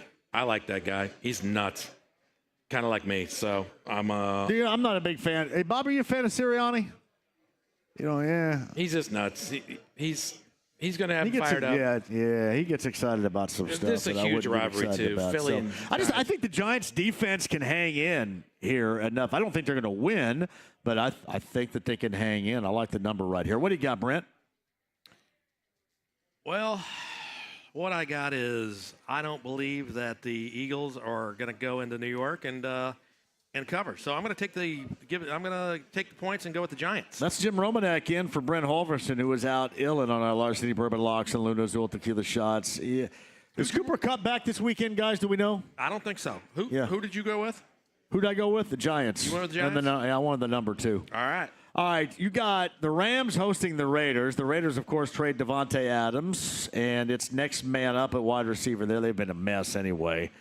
6.5-point favorites, the Rams at home and SoFi. Lay that 6.5. Give me the Rams, Mike. I got the Rams as well. What do you got over there, Holverson? Rams. Good idea. Commanders, really fun team to watch so far. Man, you look at Cliff Kingsbury's found his calling as an offensive coordinator. And what the Commanders have done so far, really impressive and a fun team offensively, certainly to watch. 8-point favorites against the Panthers, and the Panthers are a disaster for the most part. Lay that 8. Give me the Commanders. By the way, Dan Quinn, the head coach, has done a great job. But Cliff Kingsbury working with Jaden Daniels, how he's looked so far, he's been pretty awesome offensively. They've been fun to watch all the way around. He's been just a human highlight film. Yeah. He's been fantastic. And that is my lock of the week. I like that Taking up there. Washington. Nice. Taking Washington. Hey, bro's locking that up. What do you got over there? Jim Romanek in for Brent Holverson. I'm with Brent Holverson. I'm not Jim Romanek. I don't know who that guy is. You know what? I'm just going to go with the Commanders. I'm going to lock this up. How about the Chiefs on the road at the Niners? The Niners are a 1.5 favorite. The Chiefs have all sorts of issues at wide receiver, no question about that. But do they not always seem to find a way? They absolutely do seem to find a way. Give me that 1.5 and lock this up for me, please. The Chiefs on the road at the Niners, Mike. Well, they seem to find a way because they have got a 12th man on the field all the time with the refs. So since they stole that. Well, I'll take that too. Yeah, I'm not above cheating. No, yeah, why not? Since they stole that Super Bowl from San Fran, I'm thinking they're going to give one They're going back. to steal this one too? I'm thinking they're going to give one back to the 49ers, and I'm taking the 49ers. Brent Holverson over there. Kansas City Chiefs. Jets and Steelers. So a change in quarterback with the Steelers, right? And wide receiver influence with Devontae Adams. All of a sudden, that iffy hamstring is right for the world with Adams. Should be good to go. Jets and Steelers in Pittsburgh. Pittsburgh are actually 2.5-point underdogs at home. I'm a little iffy about this, but I'm going to go ahead and take the 2.5 and give me the Steelers at home. What do you got, Mike? Man, that's a tough one right there. You know, that old Bears quarterback, they're going to remove him once again. Yeah. So. And go for the even older former quarterback of the Seahawks. And I think that he's going to give him a lift, so I'm going to go with the Steelers. What do you got, Brent Holverson? So this is it's got a message from Brent. Okay. I'm going to read it. My larceny lock of the week. I'm 4-1-1 on the year, by the way, just to let you know. Okay, great. On the New York Jets is minus 2.5 this week. I'm taking the Jets. Adams and Rodgers back together again with Garrett Wilson playing better, and all attention on Adams will allow 5 to continue to shine. But the real reason is Russell Wilson is quarterback for the Steelers. Big mistake, as he'll get picked a few times trying to shake the rust at the wrong time. Should have kept Fields at quarterback. Let me tell you this. With Aaron Rodgers, Devontae Adams, and now Alan Lazard on that team, Brent Holverson is having a Green Bay flashback sports arousal right now. He's very excited about that group for that alone. His green blanket has arisen. It has. Ravens, Buccaneers, everybody. Larceny Bourbon Locks, Luna Azul Tequila Shots, week number 7. Ravens 3.5-point favorites on the road at Tampa Bay. I kind of like Tampa Bay to hang into this, but again, one of these trends when I pick against the Ravens, they end up doing me in, so I'm going to go ahead and lay the 3.5. Give me Baltimore on the road. What do you got, Mike? It is hard to count out the Ravens. It really is. Those guys seem to be in every single game. I wouldn't pick against them. I know, and it always goes down to that last play, and you just are they going to cover? Are they going to not? Tampa Bay at home. I think I got to take the Bucs. You got it. What do you got, Brent Holverson over there? Shockingly enough, Brent Holverson agrees with Mike Romanek, and he is going to the Tampa Bay Buccaneers. Let me tell you this. The Chargers and the Cardinals, to round things out before we get to the Colts and the Dolphins, I have ridden the Cardinals most of this season, and most of the time they play well for me. Most of the time. So I'm going to do it again. 2.5-point road favorites of the Chargers. Give me that 2.5 and give me the Cardinals. I'm going to go completely opposite because the Los Angeles Chargers are the best coach team in the NFL. Oh, my God. I forgot. By Mr. The Harbaugh. Michigan man right here. Mr. Harbaugh is going to resurrect. You know my best friend's Dusty May. One of my best friends is Dusty May. Oh, yeah. Awesome. We're tight. Went to high school together. Well, you should root for the Blues. Dusty May. You should root You for think the he's doing better Blue. than me right now? No. Is Dusty May doing better? Would you rather be me or Dusty May right now? All day you. All day you. Johnny, Thank all you, day guys. you, buddy. Thank Not even you. close. Not even close. I'm Hey, going with James, the would you rather Chargers. be me or Dusty May? Oh, absolutely you. Absolutely. Totally. Awesome, man. That's no sarcasm if they're at going all to build a there. statue at Eastern Green High School, should it be of me or Dusty May? You. We just leave. There was no hesitation there, God, Johnny. dang it. All right, did you pick Mike? I'm sorry. I did. you? I went the Okay. Chargers. What'd you get over there, I'm Holverson? going Dan Fouts. I believe that, as Brent Holverson would say, that the Chargers are the best coach team in the league. Yeah. With Mr. Jim Harbaugh, and I'm going to go with the L.A. Chargers. All right, guys, we got to round out things, the Dolphins and the Colts. This is one of those games, much like the Jacksonville Jaguars. That was a game they lost. The game they won last week in Nashville was the game they needed to win. They did. Here's another one on the schedule, the Dolphins and the Colts. Man, there's no way in the world Jonathan Taylor's going to play, but Anthony Richardson should be under center. Returning as the starter coming up on Sunday, 3.5-point favorites at home. I think that they're going to ride that thing home. Lay the 3. Give me the Colts. The final score, 27-17 over the Dolphins. Mike? Here's my prediction for the game. After Richardson gets hurt, yeah, they're going to bring in the old man Joe, and Flacco's going to lead them to a come-from-behind victory, so I'm taking the Colts. Brent Holverson. I kind of agree with that assessment that this lovely individual sitting next to me, Mike, I don't know who that guy is. That guy You guys are handsome dudes. That guy's handsome. Look at me on the YouTube. I mean, handsome. We just got 100 plus likes on it. With the lack of backlighting, we're both I don't need it. handsome and chiseled dudes right here. Look at that. This is a Seriously. pick. And the funny thing is, I kind of think Mike's right. I think Richardson gets hurt in the first quarter, maybe the second quarter. He'll make it through the half, Jimmy. He'll make it through the half. Let's just get into the half. Third quarter, he gets hit on a ridiculous run play that he shouldn't be making. Yeah. Mike's right. Flacco's going to come in, going to reach him down. 27-24 Colts. And that's where we're going to lay it. Holverson said 27-24? Yeah. Well, then that's a push. He's pushing it. Is he going to push it real good like salt and pepper? Oh, man, you did that, didn't you? That was nice. Wow. I set you up like a volley. Dude, That's weird right there, like though. my daughter, yeah, my daughter plays volleyball. I don't need any damn pushes or anything or any losses. This has got to be. This to me is about as dominant as this Colts team can be right here against the Dolphins on Sunday, boys. I love the Romies. You need to have it come back. We do. Well, anytime. Why don't brother. you, man? Well, Brent scares us Did you guys off. load up my car with all the alcohol you have in yours right now? Yeah, I just already made the transfer. Cool. Yeah. Listen, we had our minions do that while you were on the air, man. Hey, It's all can good. you guys go load up my vehicle with all your alcohol? I'm ready for it. Easy. No, seriously, guys, it's always a pleasure. Thanks, Mike. Johnny, you look great, my brother. bros right Appreciate there. you having Thank me you, on. man. It's Mike Romanek, Jim Romanek, in for Brent Holverson. And we'll announce again, we already have our next location for Larceny Bourbon Locks and Luna's Old Tequila Shots. That is Joe's Westfield. Cannot wait for that. And our Halloween party we're going to have in 2 weeks. We'll be at the depot. The depot. The depot. How do you pronounce that? Depot? The depot. The depot in Greenfield. Can you make sure we round up a huge costume party for Halloween on the 31st? I'm going to do my best, John. You got that right. Brother. Thank you. Romy. Appreciate you. The Romy Bros right here. Larceny Blue. Bourbon Locks, Luna Azul Tequila Shots, Week 7. We return with Bob Kravitz on the other side. He'll answer the question regarding Richardson in week number 7. That's coming up next. Stay right there. Mike Mike Chappell, top of the hour. Evan Bland's going to join us from Omaha regarding the matchup with Nebraska and IU coming up on Saturday, too. That's all still to come. And Bullseye Event Group passes also, so sit tight. Your chance to win those coming up as well. 93.5 and 107.5 The Fan.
The Ride with JMV. Look up idiot in the dictionary. You know what you'll find? Picture me? No. The definition of the word idiot, which you f***ing are. 93.5 and 107.5. The Fan. We are at the Emporium in Castleton. Did you know in 2 weeks they're going to open up a new wing? Yes. It's funny. They're going to open up the new wing, right? Wings? I've seen it. I came in here late. I've seen it. Have you been back there? Yeah, I have too. One of the bartenders took me back there. Was it Zach that took you back there? I forget who it was. But Zach's kind of got a mullet. No mullet. Okay. He's bald. But it's awesome back there. It's a lot of space.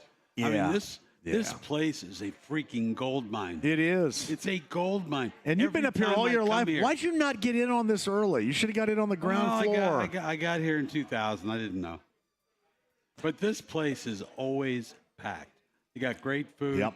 And you know what's great too is you don't have to ask to put a game on if it's like an important game. It's always on. It's always on. They know what games need to be on. When I first started at this market, I worked with Mark Patrick, as you know, as his producer, and they always had a spot. They always wanted their 30-second spot run at the tail end of every spot break that we did in the afternoon. And that's kind of how I was introduced. Yeah. And that was back in the day. Remember when Chalky's was right over there, too? Chalky's, the only non-smoking place that had all the pool tables That's and right. stuff. That's right. But you can't beat the wings here. no, you can't. And Mr. Diet is looking for grilled I'm looking for Hermanakis. grilled Hermanakis. So now what are you doing? Just tell me real quick, without boring the hell out of the listeners. What are you doing? That is besides Bob shooting yourself in the ass. That is Bob Kravitz of BobKravitz.com. Premier Weight Loss, and Thomas Hilbert is the guy that owns that.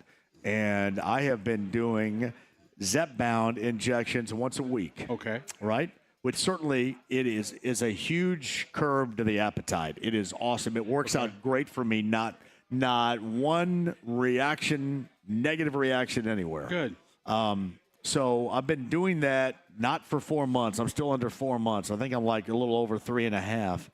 And combining that with my activity, which I do a lot, and then with my diet, I've completely changed up my diet. I've lost 41 pounds in under 4 months. That's unbelievable. And it is all thanks to Thomas and Premier Weight Loss, because I would have never thought to have done that. Bob, I thought at the time I felt great. I'm fine. I'm cool. I'm cool with this. But I feel even better right now. I'm sleeping better. My blood pressure was out of whack. It's normal now. Good. I mean, it's having such a profound effect on so many different areas of my life, much less I've got a new wardrobe now because I've kept all my clothes from the 1990s, and I can wear all my clothes from the 1990s again. But if you've ever thought about losing weight, believe me, that is the place. Look at me. I've thought about it every waking moment of my life.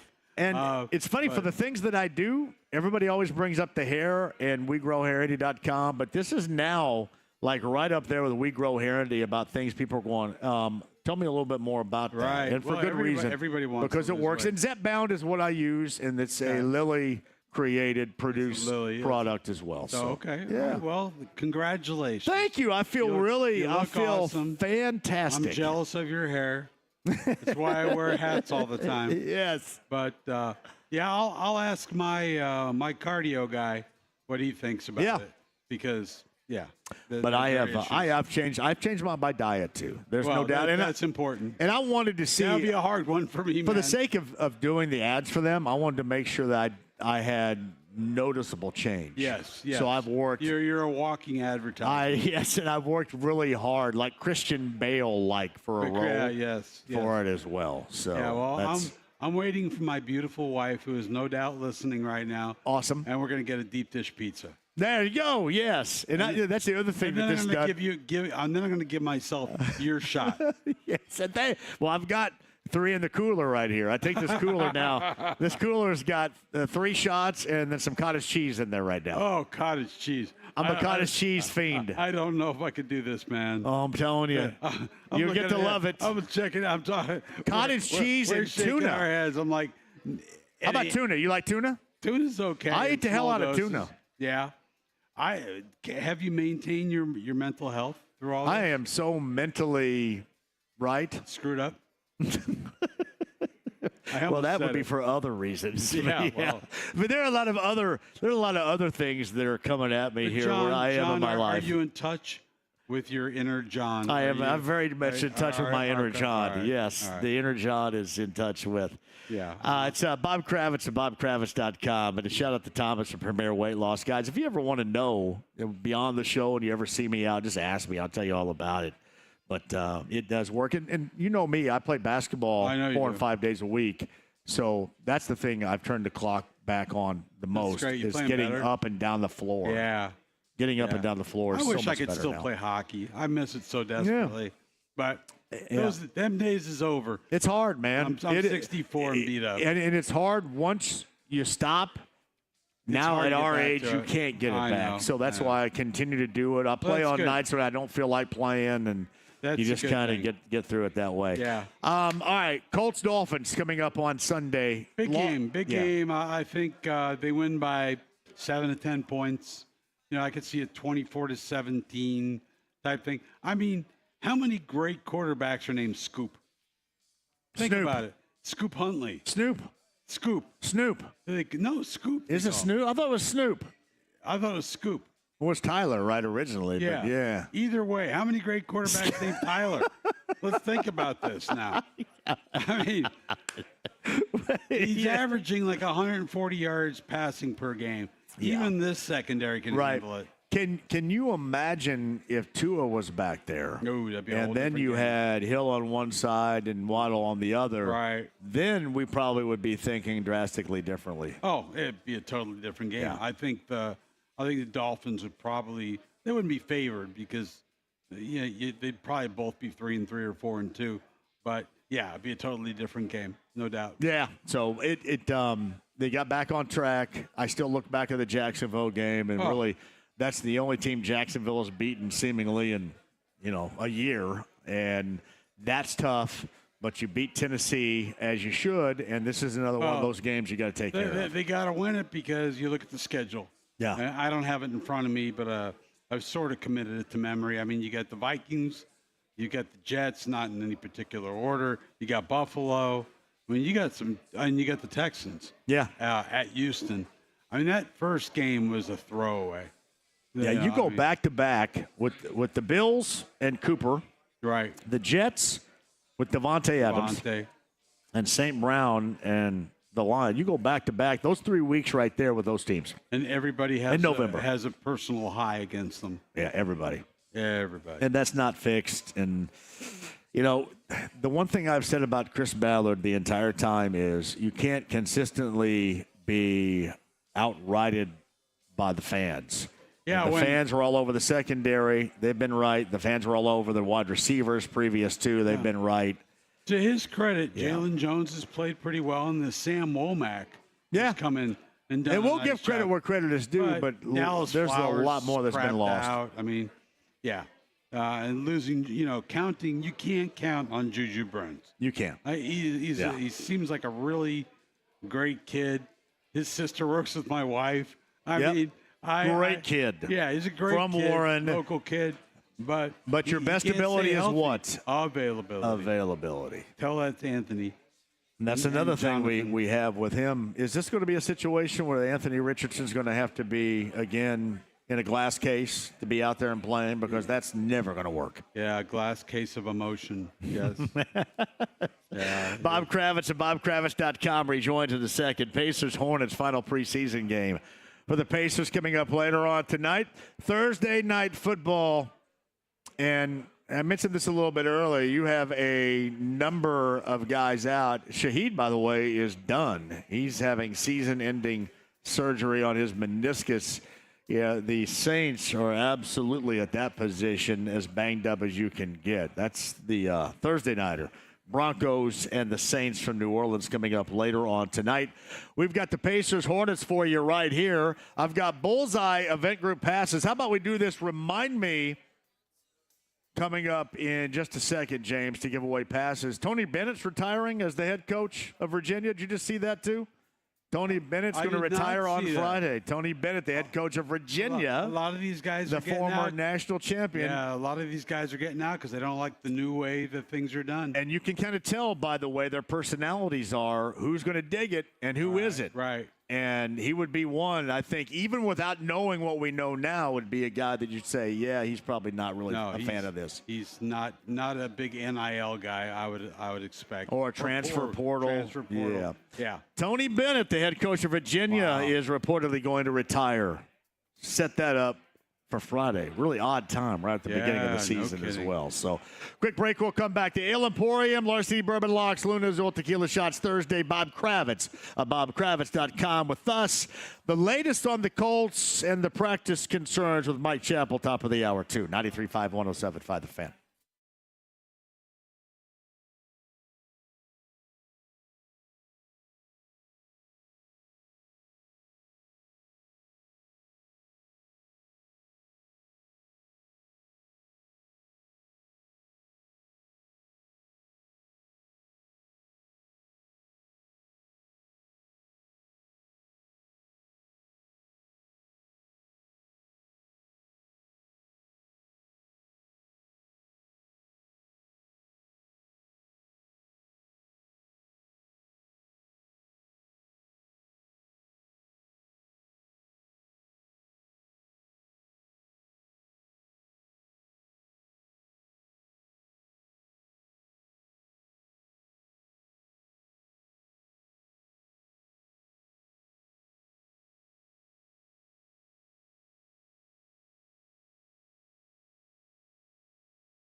too.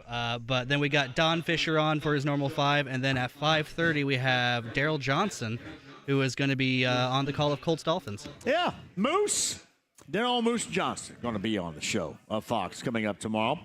Jeremiah Wheatley says, can you please shout out to Ethan for his 21st birthday? Shout out to Ethan. Happy birthday. Number 21 for Ethan. Courtesy of Jeremiah. Thomas is here. Thomas Hilbert from my friend from Premier Weight Loss. How you doing, brothers? Good to see you. I'm doing very well. Thanks for coming by and having a cocktail. But we've got to get you the right cocktail. Just know this, that Jim Romanek is right here for the right cocktail, okay? I like to hear that. I trust myself in your hands. All right. Well, how are things going, brother? You all right? Things are going well. I drove up to Fort Wayne today, and now I'm back. I went to Fisher's to see if you were there as well. I said, hey, man, we're having some cocktails and a show at the Ale, but everything's going great. It is, and also congratulations on all your success. How I heard about the news that, today. Man? 41 down right now, and I have gone at it. I'm going more, too. We're looking like an athlete. I'm feeling good, yeah. Well, I said that a little bit earlier to Bob Kravitz. The one thing above all else that I notice is how much better I'm getting up and down the floor, and I play a lot of basketball because I love it. And, man, it's been fun. So thank you very much for what you've done at Premier, man. You've helped me out there. Health-wise is much better. So you guys are awesome. Thank you. You know, you're so welcome, and there's nothing better than when we see happy patients or in your sense a happy sponsor. Exactly. Pacer games you still attend all the time, too? I do. I'm a diehard Pacer fan. Yeah, well, I'm obviously that runs in the family there, does it not? So that is a good thing right there as well. You want to hang out for a little bit? Yeah, I'm more than happy to. So my friend Thomas right now, too. If you guys have any questions, if you're in here, by the way, I know Bob Kravitz did have a couple of questions, so we'll talk him up as well. Mike Chappell, other side. No Jonathan Taylor today, but Anthony Richardson was out there. We'll get the lowdown on the expectation of that game against the Dolphins Sunday. And Evan Bland's going to join us from Omaha, Nebraska. What we're looking for in that matchup against IU coming up on Saturday. Fox nationally in the house at Memorial Stadium in Bloomington for that football game, which kicks at noon. Evan's going to join us bottom of the hour. Sarah here from the Ale Castleton location, the Ale Emporium, Large City Bourbon Locks, Luna Azul Tequila Shots. Stay right there. If you're missing any of this, AAA Membership Lounge via YouTube Live, you can see Thomas next to me as well. It's 93.5, 107.5 The Fan.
The Ride with JMV. Excuse me, Robo. Any special message for all the kids watching at home? Stay out of trouble. 93.5 and 107.5. The Fan. Hey, welcome back to the Emporium. Dev's the on-site engineer. James back at the studio. Busy show tomorrow. We're going to be at Back Nine. Back Nine's Bud Light Blue Friday. Dolphins, Colts tickets to give away. Off of Morris is our location coming up tomorrow. Off of Morris Street near south side of downtown. I mean, it's easy to see. You see all the nets and the poles that hold the nets up. It is Back Nine tomorrow on a Bud Light Blue Friday.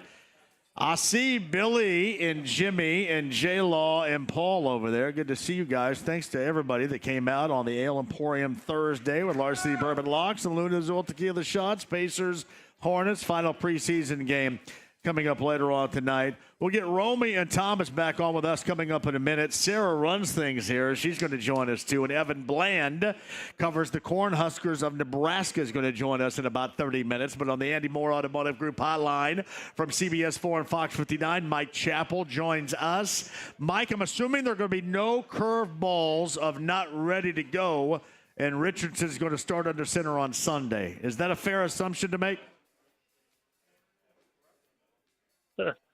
No, it's more so this week. I mean, he should be full all week, and he should be good to go.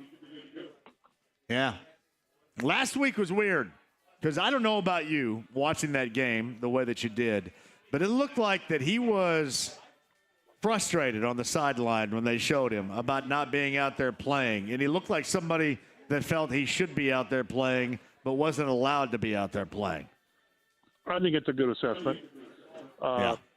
Whatever Shane Steichen and the medical staff wanted to see on Thursday, you know, he was limited Wednesday, full Thursday, limited Friday. Whatever they wanted to see or needed to see, apparently they didn't see enough of it. And then they went back to give Flacco, which they should have done. They give Flacco a good portion on Friday. So yeah, and I'm sure that this is one that if you let the player make the decision, he plays. Players are not good people to ask if they should play or not, though. We should understand that right away. Although then you got Michael Pittman with the back injury, who played. But you can't compare injuries. You know, Jonathan Taylor with the ankle. I don't think he plays this week. That's 3 weeks. You can't say, well, this guy's back and this guy's not, and this guy's practicing, this guy's not. These injuries are different, but with Richardson, it just seems like that he's back and he'll play, and you hope he plays and finishes. You know, not just this week, but 4, 5, 6, 10 weeks the rest of the season. So we'll kind of keep our fingers crossed. Yeah, I kind of look at it as, are they overzealous in their protection of him, which is something maybe we'll never legitimately know regarding last week?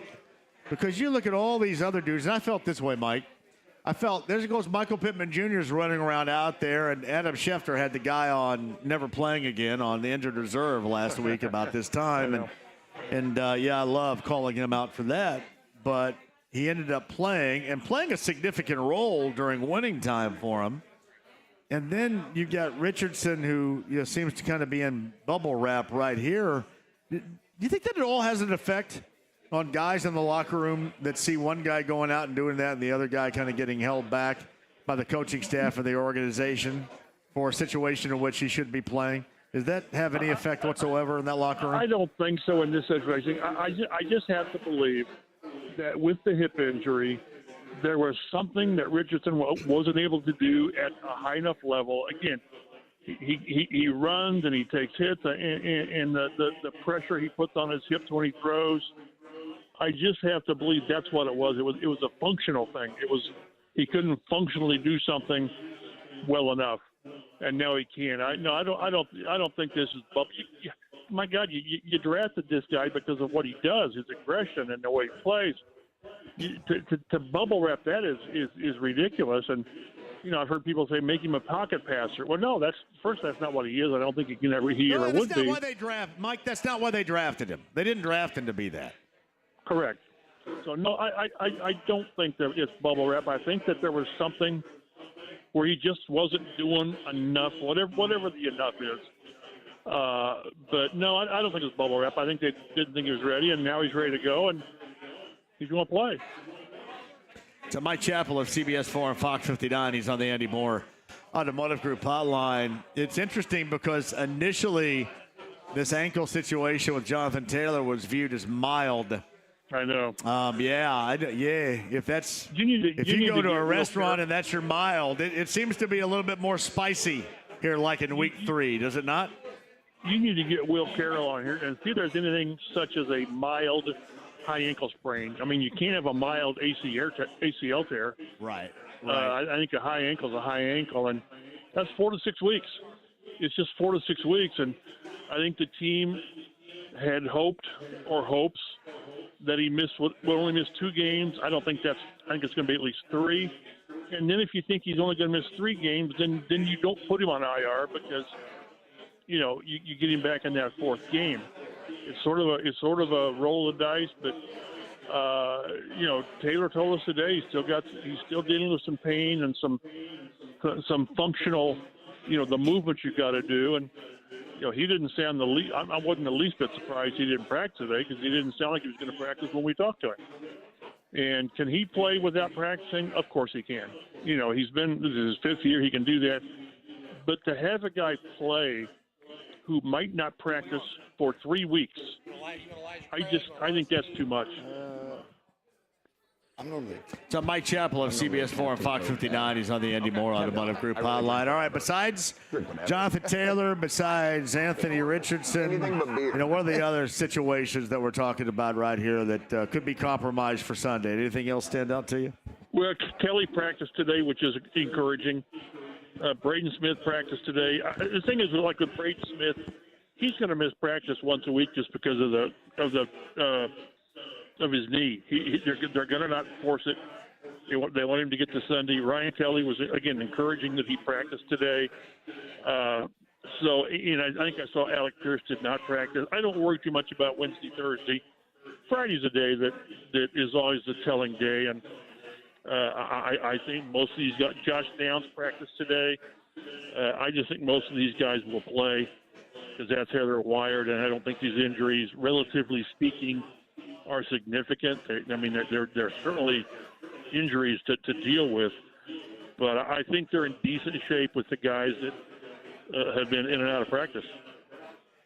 So Mike Chappell's on the Andy Moore Automotive Group hotline. I talked to Josh Downs after that win on Monday afternoon, and we didn't bring this up and talk about it, but his significance, his importance to this team is about as high as anybody else right now, because we've seen him now, Mike, be the security blanket early on for Anthony Richardson, as we saw, both being rookies.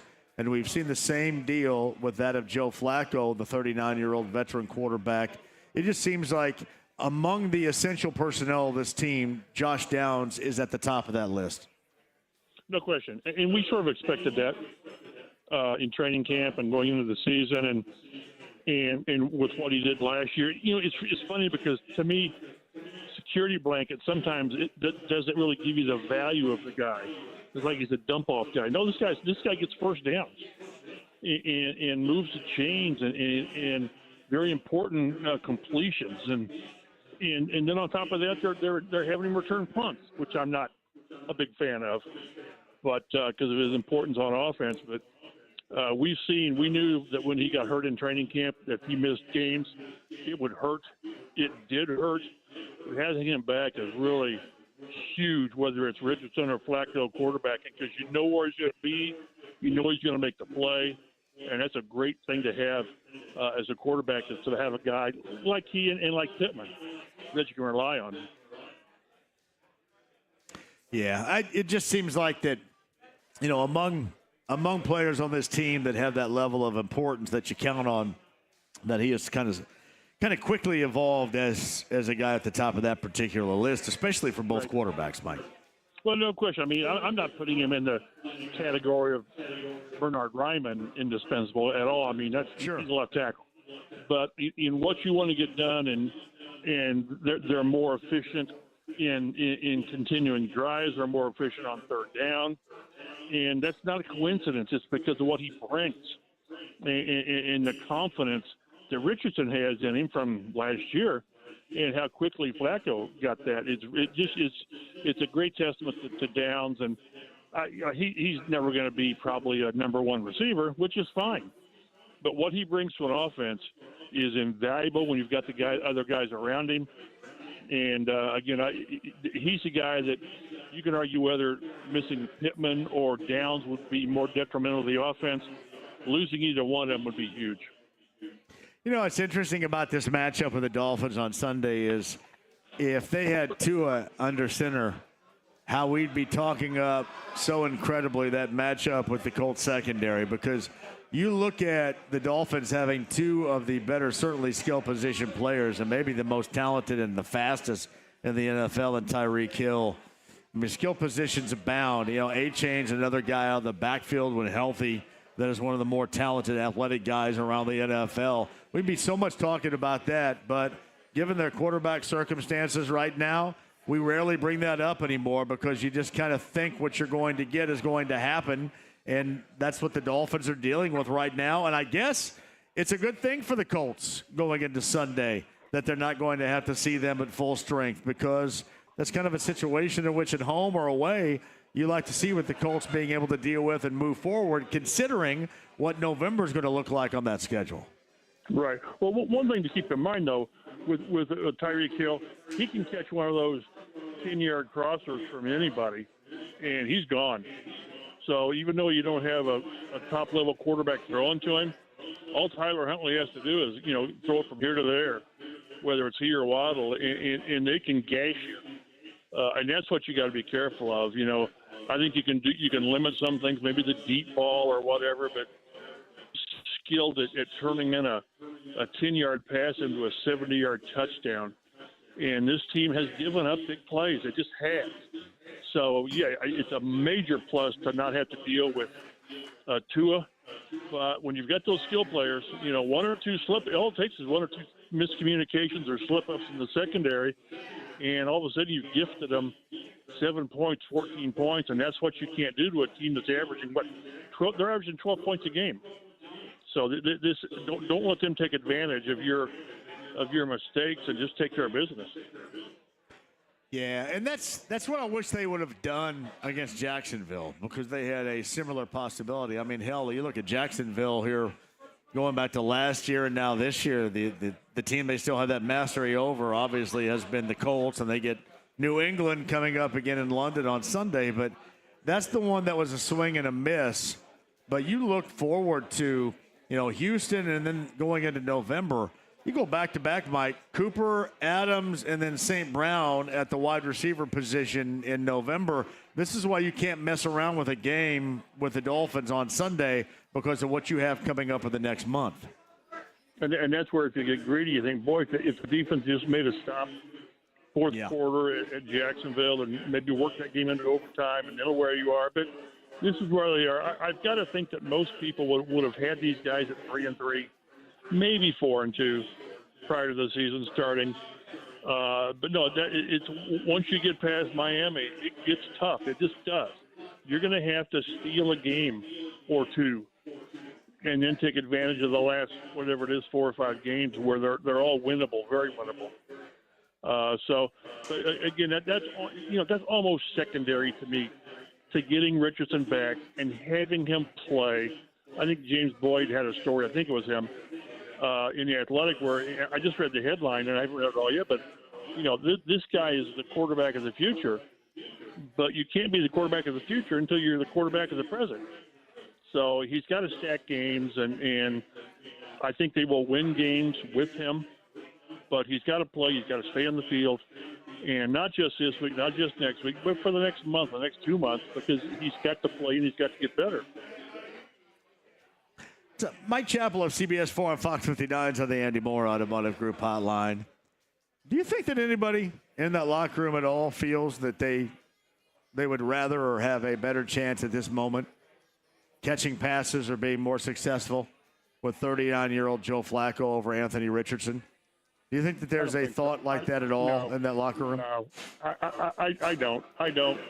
Let's keep in mind that they lost by 3 to Jacksonville, but they scored 14 points in like 3 minutes in the fourth quarter.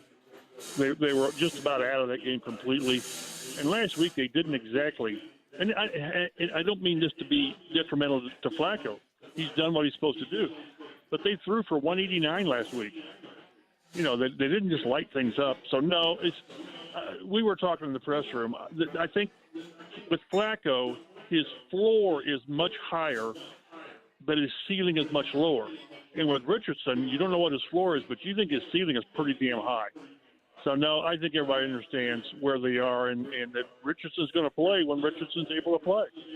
You got a feel for how they're going to handle things offensively with Richardson on Sunday? Let's just presume right now, Mike, that he gets the start. He's out there like everybody believes he is going to be. Will they handle him in that glass case is kind of how they handled him last week and, take him out of the equation down in Nashville? What do you think the offensive sets look like? No, I hope if he's going to play, he's going to play. Now, I'm not saying run him 15 times, but this is who he is. And like I said, we both said, he's not a pocket passer, and he's got to get out and make plays. I think there's going to be 3 or 4 or 5 plays where he's going to run the RPO and get something 3rd and 6, whatever, down around the goal line. Flacco is not a threat around the goal line. Richardson is. I don't think he's going to go out there and go crazy, but you got to let him play the position or don't play him. If you're that afraid of him getting hurt or not being ready, then don't play him. If he's going to play, it's like Pittman. If you're going to play, you're going to play. And if they're convinced that he's ready to go, then within reason, let him play the position and do what he does. So Mike Chappell of CBS 4 and Fox 59. Michael Pittman Jr., I'm telling you what, that goes a long way in any locker room. But the way he performed, the way he played through that back injury, there are not many things as impressive, I thought, as what we witnessed on Sunday with him. Because first we don't know what the injury is. He's really, really good about not telling us. But and again, with the IR thing, he even mentioned after the game that's still an option. People just didn't make that up. I had people tell me that they at least considered IR, and they expected him to miss a couple of games. They did. So what he came through and is doing, we've all known that he's a tough SOB. I mean, the hit he took against Pittsburgh, remember? And he only missed 1 game. So, but it goes deep into the locker room, and some players may say, well, if he can play with what he's dealing with, why can't I play? So it's huge. That's why he's got that C on his chest as a captain. It requires going above and beyond sometimes, and that's what he did last week, I think. All right, you get Miami coming up this week, and then obviously it gets much tougher after that. But I think as long as you hang in, Mike, this team hangs in around 500. See what the hell can happen here as an end result later on. I don't know what else you can ask for right now other than a healthy, consistently healthy and on the field quarterback. Because let's face it, him being out this much, and people say, well, we haven't seen enough, you really don't know. You start to form that opinion about how you do know because you just simply don't see him, and that lack of availability is what you know. And that is, I think, the most problematic of all the evaluation of Anthony Richardson at the age of 22. You agree? Yeah, and the problem with that is he can't dispel that this week or next week. He has to dispel that by playing October, November, December. That's the only way you get rid of he can't stay on the field is to stay on the field. This isn't brain surgery, so it's up to him and the team to keep him on the field. No doubt about that. All right, Mike, got everything covered. You got a new podcast for everybody? Sharing the information. Podcast together on Thursdays, CBS 4, Fox 59, and tune in. We can use the hits, so it's always fun to do with Dave Griffiths and Matt Adams. Yeah, good job as always, man. I appreciate you, Mike, as always. Have fun over there in Beech Grove. We'll do it again soon. Sounds good. Be well. It's Mike Chappell of CBS 4 and Fox 59. He's with us on the Andy Moore Automotive Group hotline. Got Romy's back with me. That's Jim Romanek in for Brent Holverson today. My man Thomas Hilbert from Premier Weight Loss, who has been riding shotgun with me for the last almost now 3 months. How can people get a hold of you, brother? I'd say go to pwlindy.com. That's the best way to kind of check us out and get a hold of us. We got to get you another cocktail right there. That I would be down for. Hey, Jim, what do you think? We got another cocktail on our future right here? Yeah. Romy says yes. Man, thanks for everything, though. Seriously. Love the partnership. Love hanging with you.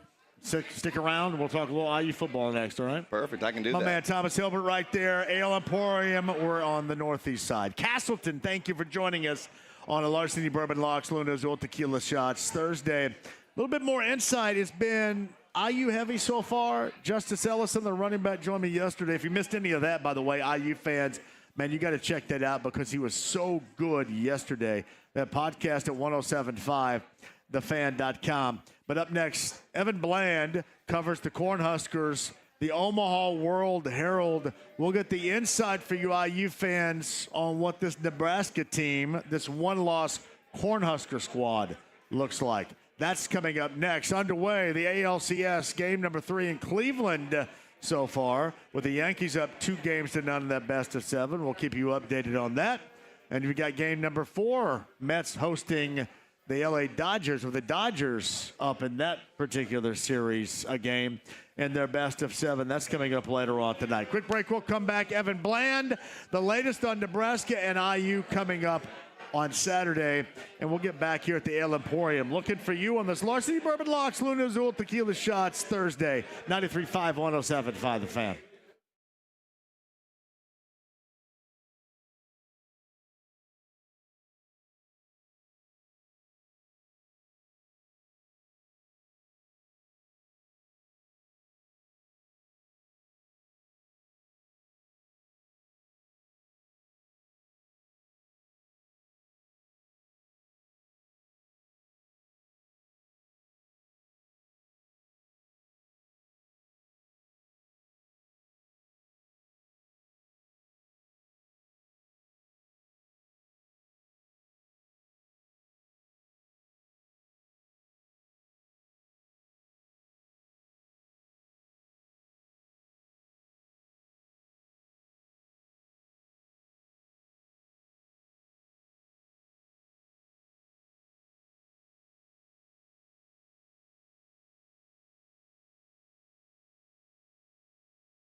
Ride with JMV. We have the holy hand grenade. Yes, of course. The holy hand grenade of Antioch. Right. 1, 2, 5. 3, sir. 3. 93.5 and 107.5. The Fan. Ale Emporium, Larceny Bourbon Locks, Luna Azul Tequila Shots. Thomas Hilbert with us here from Premier. Jim Romanek here from Heaven Hill Distillery. Debs, the on-site engineer. Jeremiah Johnson, Valley Sports, Indiana. You doing okay over there, Jimmy? Hey now. Did you load my trunk up with alcohol? Outstanding quality, my friend. I love you, brother. Outstanding quality, brother. Mike Chappell of CBS 4 and Fox 59 also a little bit earlier, too. We got a busy show tomorrow. We're going to be at Back 9, Bud Light, Blue Friday, Dolphins, Colts tickets to give away near south side of downtown off of Morris. That's coming up on tomorrow's show. Again, AAA Membership Lounge via YouTube Live. I can see you guys lurking right there. You can see Thomas and hang out in there as well with Thomas. And any questions regarding Premier that you might have either here live at Ale Emporium or any other time, we can answer those for you as well. From the Omaha World Herald, the inside on Nebraska, because we do need a little bit more. From our angle, it's all been about IU and Kurt Signetti and what he's done to transform this team into a top 20, 6-0 squad going into that matchup at home against Nebraska coming up on Saturday afternoon at noon. But a little bit more about the Cornhuskers, and joining us is Evan Bland right now, the Andy Moore Automotive Group Hotline. Hello, Evan. How are you?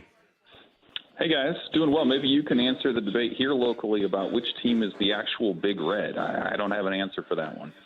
Well, I would think around here that's what they're going to say would be IU. But, no, that's a hell of a question that you would ask. I was thinking, Evan, about this as well. Is there a buzz of uncertainty and challenge from the Cornhusker fans regarding what they're going to see in IU? Because let's just face it, this football program 9 times out of 10 has been a doormat. You know, when Nebraska's been a part of the Big Ten, when they haven't been a part of the Big Ten. How's it viewed from Nebraska Cornhusker fans Saturday? Yeah, I mean, I think there's a lot of baggage that goes with it there. I mean, 2 of the big streaks that have hung over this program for a long time are on the line this week. They've lost 25 in a row to top 25 opponents going back 8 years. They haven't been to a bowl game in the same span, and so that's what's on the line. And so obviously in that interim, there's been a lot of moments where Nebraska's had the big stage, they've had their chance, and whether through blowout or close loss or whatever, it just hasn't happened. So I think from a fan perspective, certainly there's some trepidation to this game just because of Indiana's start and some of the numbers associated with what they've done. But I think internally, Nebraska feels pretty good about itself. I mean, this is its first chance as an underdog this season under Matt Rule with their freshman quarterback, Dylan Raiola. They feel like they've prepared well. I think they feel like they match up pretty well, especially with what the defensive line potentially could do for the Hoosiers. So, I think internally it's been all about the football, and maybe the talk locally has been when will Nebraska break through? Maybe it's this week with another big chance against Indiana. Is Raiola, as a freshman, as you mentioned, has he looked like a freshman? He's been pretty good. I think you look at former top quarterback prospects that start as true freshmen, and he holds up pretty well with guys like Caleb Williams or Jaden Daniels. Not quite to that level, but like when you talk about that as the standard, he hasn't been all that far off. And what Nebraska's asked of him this year, first and foremost, has been manage the game, take care of the football. A year ago, they were the worst turnover team in the country in terms of margin. This year, they haven't lost that battle in a single game yet, and largely that's because of Raiola. He's got 3 interceptions on the stat sheet, but 2 of those were on deep 50-50 balls that defenders kind of wrestled away. So he's really only had 1 bad turnover through 6 games, 3 of those in the Big Ten. He's got a big arm. They feel like they can throw the ball downfield and have the receivers down there to make big plays or to stretch a defense. And so he's learning. He's growing every week. I think you've seen little bits of progress from him. He certainly has the intangibles, the leadership qualities, the physical attributes. It's just been about reading defenses and getting more comfortable in major college football. So I think he's been good through 6 games, and it'll be fascinating to see what a bye week, kind of his first actual break during a season at the college level, what that looks like when he comes back out Saturday. Evan Bland of the Omaha World Herald covers the Nebraska Cornhuskers. Big matchup with IU coming up in Bloomington on Saturday. That's at noon, 11 a.m. Your coverage begins here on The Fan. Evan's on the Andy Moore Automotive Group hotline right now.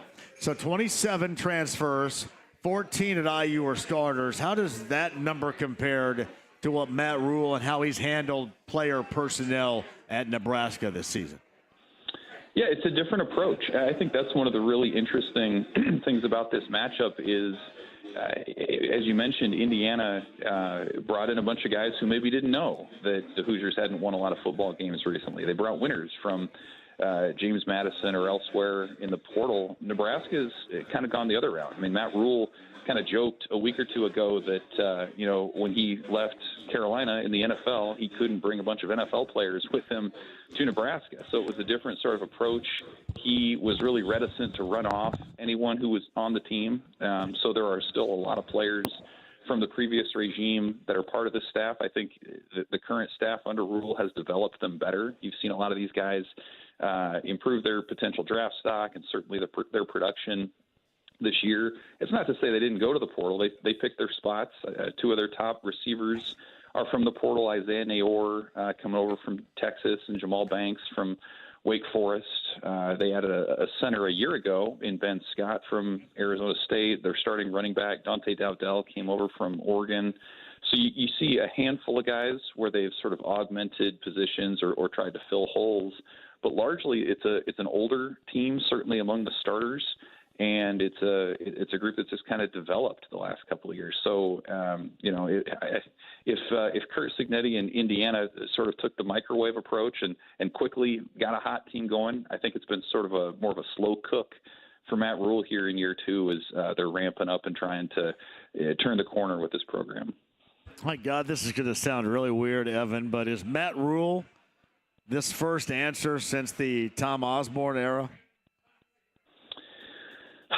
I mean, it's crazy to think that it might end up being the case. Is he an answer right now? Is that how he's viewed? Because I know there is such my midday friend Jake Query on this station, Query and Company, has always brought up the comparison of Nebraska football and IU basketball with what it used to be and what it is right now. When we talk about it in terms of stirring the echoes, is Matt Rule stirring the Tom Osborne Nebraska football echoes in Lincoln? Yeah, a little bit. And it's a great comparison with IU basketball because that's something that has really hounded the football program in the 21st century has been how do you find your own identity without sort of chasing these ghosts of the past. And you're at the highest of heights in the past, and now how do you find yourself a new identity in the current climate of college athletics? And I think, Rule's really good at being the CEO head coach that Nebraska hasn't had in a long time. I mean, you think back, Scott Frost was the kind of the offensive guru. Bo Pelini was the defensive guy. Matt Rule has coached on both sides of the ball, but I think what the program has really needed more than anything was that big picture vision and strategy, and especially in this time of the portal and NIL, like you need somebody who's able to think outside the box, who's willing to do that. And it's like it's little things, little ways to find advantages, competitive advantages. I mean, this year Nebraska moved sidelines. They were on the opposite sideline facing the press box in the sun previously, and Matt Rule said, let's move them to the other side. It's harder to steal signs, and it's more advantageous when these games are hot. So like just little things like that. There have been a lot of examples of him re-examining things. I think it may be somewhat similar to IU basketball. When the traditions get going, they're hard to break because a lot of those are associated with a winning history. And so that's something else he's been able to do. And I think that's one reason why this has been such an important start for Nebraska is you have a little bit of leeway to make those changes, but you have more once you start to show success on the field. And so 5-1, Nebraska, regrets the loss to Illinois in overtime, but I think they feel pretty good about that start. And, time will tell if Matt Rule's the long-term answer, but the early returns have been really positive. You going to the game to cover it on Saturday? Will you be in Bloomington? I'll be there, yep. Man, you better get there early, brother. Like $300 parking passes from what I've heard right there. Yeah, it is. You're going to be shoehorned in there, my man. Get ready.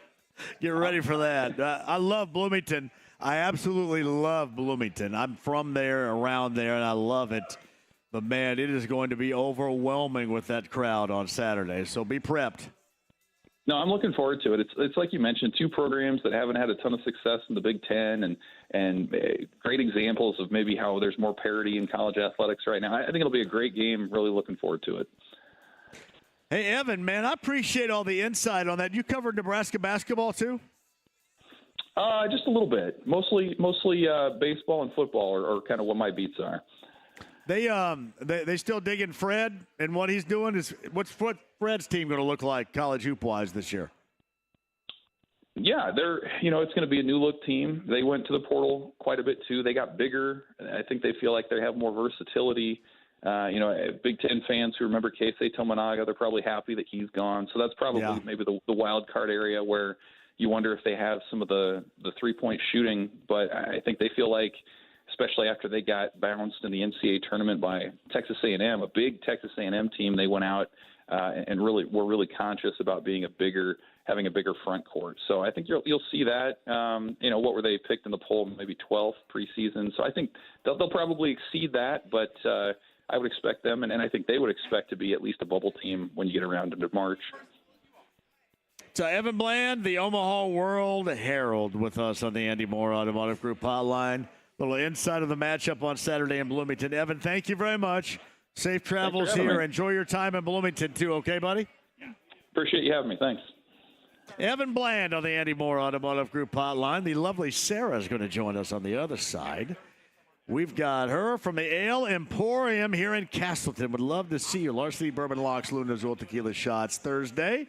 Tomorrow, Bud Light Blue Friday has us at the back nine. I'll explain in a second. But right now, we've got 50-50 betting and dining on the line here. If you've signed up, you should be good to go. Here it is, your Harrah's Hoosier Park race of the day.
David Letterman. Hi, David. I'm Grandpa. 93.5 and 107.5. The Fan.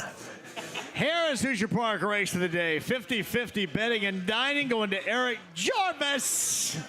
Living color. What do you see? What a great song this is. That's Danny Glover's son, right? Corey Glover, is that Danny Glover? Yeah. Son? Didn't he fall off the stage once about maiming himself, I think? He did. Hey, little known fact, I did the same thing at the Vogue one day during the promo. I imagine. Shocking. I'll probably do it right off this stage here a little bit later on. Oh, trust me, brother. Hey, $2.80 on a $2 bet was won. The $2 exacta payout, $13.20, 50-cent trifecta, $62.50. Your Harris Hoosier Park race of the day. We'll close it out with another chance for you to go 50-50 betting and dining from Harris Hoosier Park Racing and Casino in Anderson coming up tomorrow. Jim Romanek, that is Romy, rejoins us now, and the awesome Sarah, who basically runs stuff here at Ale Emporium in Castleton. Sarah, you running stuff? I do my best. Oh, yeah. How long have you been running stuff here? So I've actually been here for about 4 years. So wow. I'm one of the newer members of the group. So people get here and they stay here, is what you're saying. Yeah, absolutely.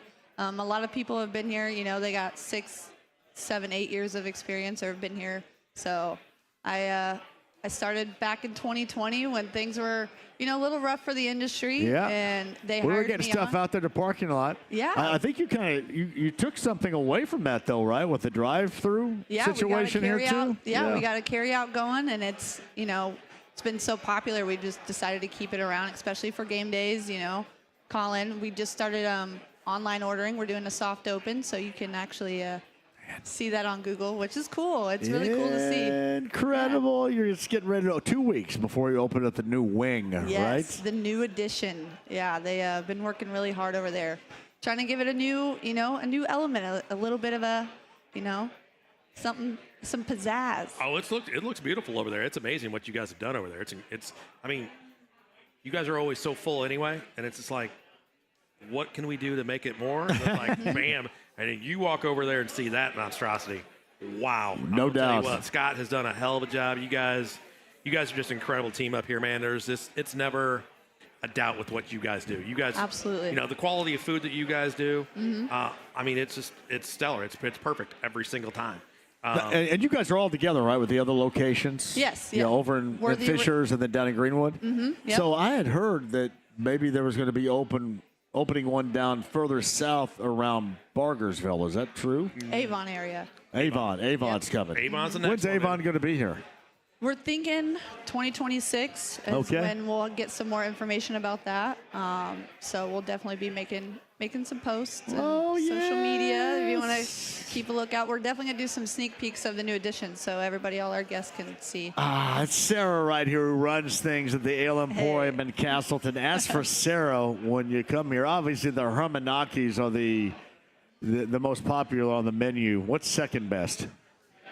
Second best? Yeah, second. Ooh. Like second most popular, I guess. We did add 2 new sauces, the Gold Rush and the Spicy Garlic. So Gold Rush has got to take second spot for me. What's Gold Rush do for you over there, Romy? Gold Rush is fantastic. I'm going to tell you, man, it is. Does it get a little wang in it, does it? It's got a little wang. It's got a little wang in it. It's a wang. It's a parking lot. Come on. You guys going to have a Halloween party here, too? We are, October 25th. Hell. We got Stella Luna in the house.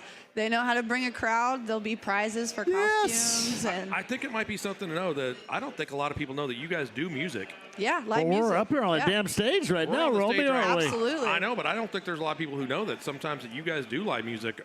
Is it every Friday and Saturday? Okay. And through the summer times, we'll have them out on the patio if it's nice. We'll also bring them inside too, but. This is like my 3rd or 4th time here in the last year. I love being here. We were here for the Eclipse out here in the parking lot. That was awesome. You guys are set up out on the patio. Right out to the patio for the Eclipse. It was great. That was a cool day. I got to thank you guys and Scott for having us all the time, too, because we really do love. I know we love, as this show and our station loves, to have a presence here with you guys. Absolutely. Because it is so great. But thanks for all that you do, Sarah. Absolutely. Thanks for coming and hanging out with us. It's always a good time over here. So we got baseball tonight, both championship series games coming up too, Thursday night football and more.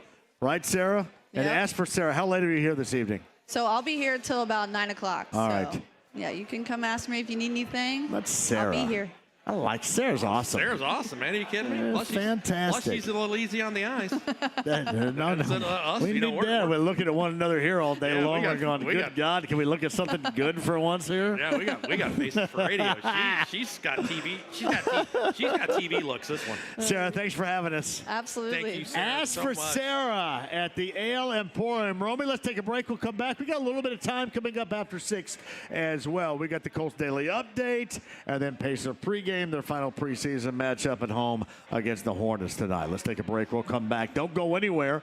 Larceny Bourbon Locks, Luna Azul Tequila Shots live from the Ale Emporium in Castleton on 93.5 and 107.5 The Fan.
The Ride with JMV. I love being critically drunk and jinxy. 93.5 and 107.5. The Fan. Yep.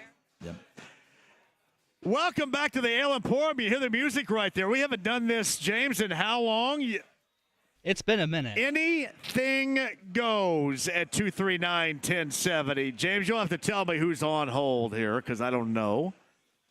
But we haven't done anything goes in a while. Pacers play. We got the Colts update, and to bridge the gap, we have some anything goes after 6 o'clock as we're live from the Emporium. We are in Castleton. The awesomeness, Michelle is sitting next to me right now. My man Romy is here. He and his brother, we had two Romies from the same womb a little bit earlier here doing our Larceny Bourbon Locks and Luna Azul Tequila shots for week number 7. Brent Halverson, shout out to you, Brent. Because Brent is illin'. Holvey. And you did a great job in for Brent today, Romes. Well, thank you. You know, I just channel my best Holvey, and I go from there. Michelle Kiefer's between us. Ah, God, what there's a butte in between us right here.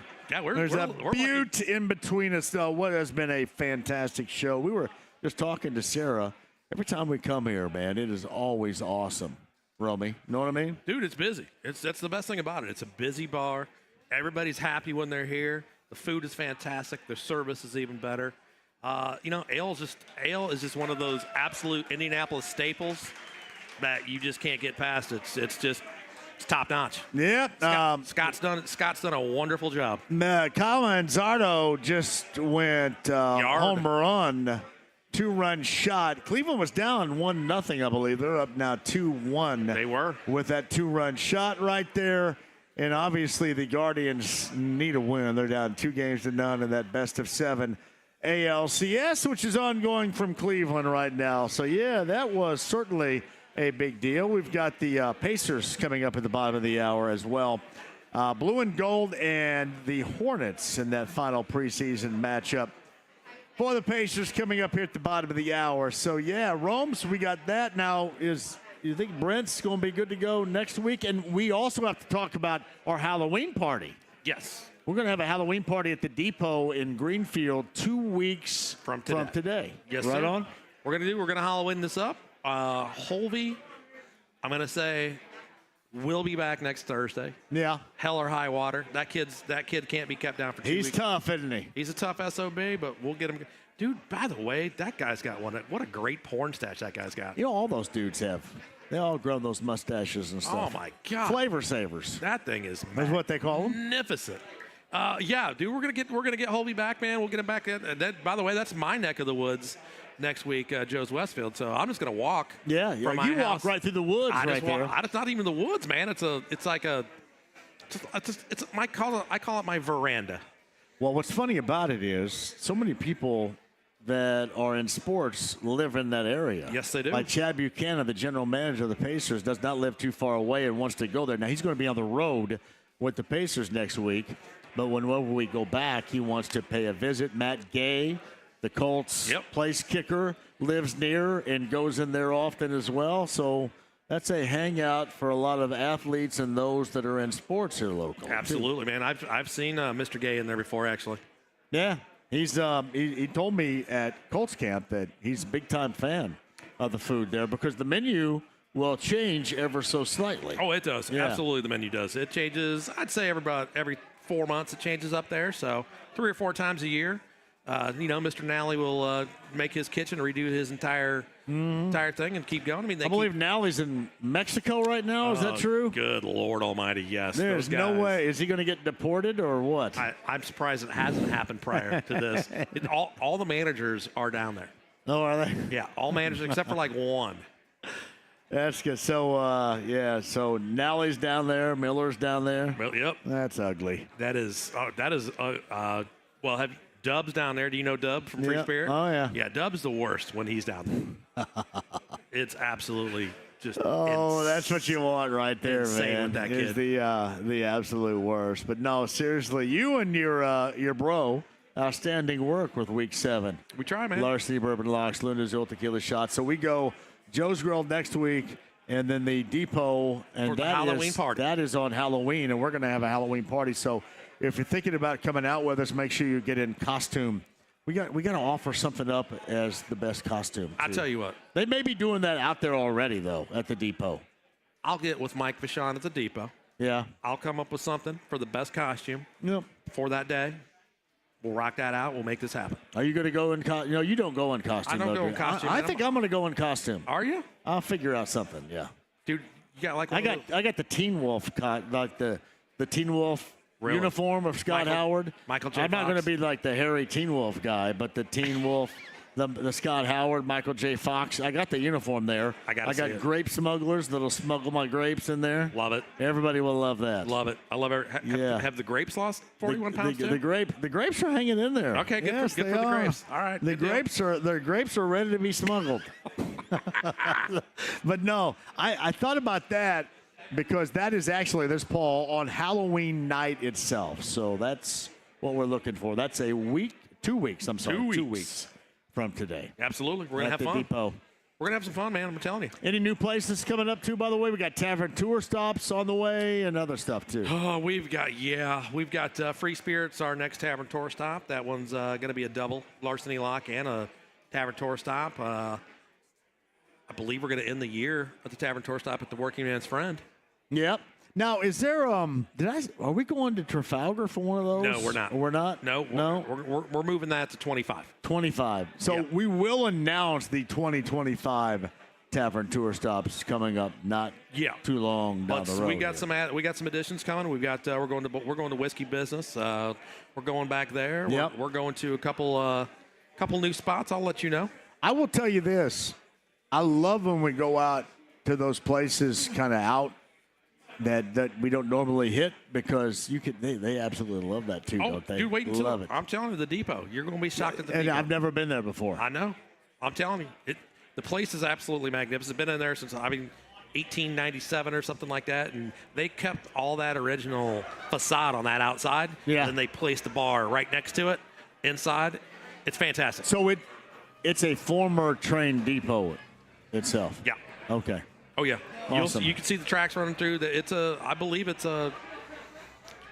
You believe this awesomeness right here? I know, man. I'm telling you. She's got Michelle's in the house. Michelle's got that smile that just lights the world up. I'm telling you, Romy, great job today. Thank you. Thank you, brother. I always appreciate sitting in for Holby. I always appreciate you. The Romy Bros giving us the time, baby. Dev, great job from you. Thank you, Dev. Thank you, Kevin. Thank you, Chris. Chris, you never answered the strange questions. You strike out? That's okay, dude. Hey, as long as you're on the playing field, that's all that matters, brother. That's all that matters. Pacers, bottom of the hour. Matt Taylor and I will get you there. The Colts Daily Update. Those who practiced, those who didn't. That's coming up next. So, yeah, more to come. Sit tight. Colts Daily Update's next. 93.5, 107.5 The Fan.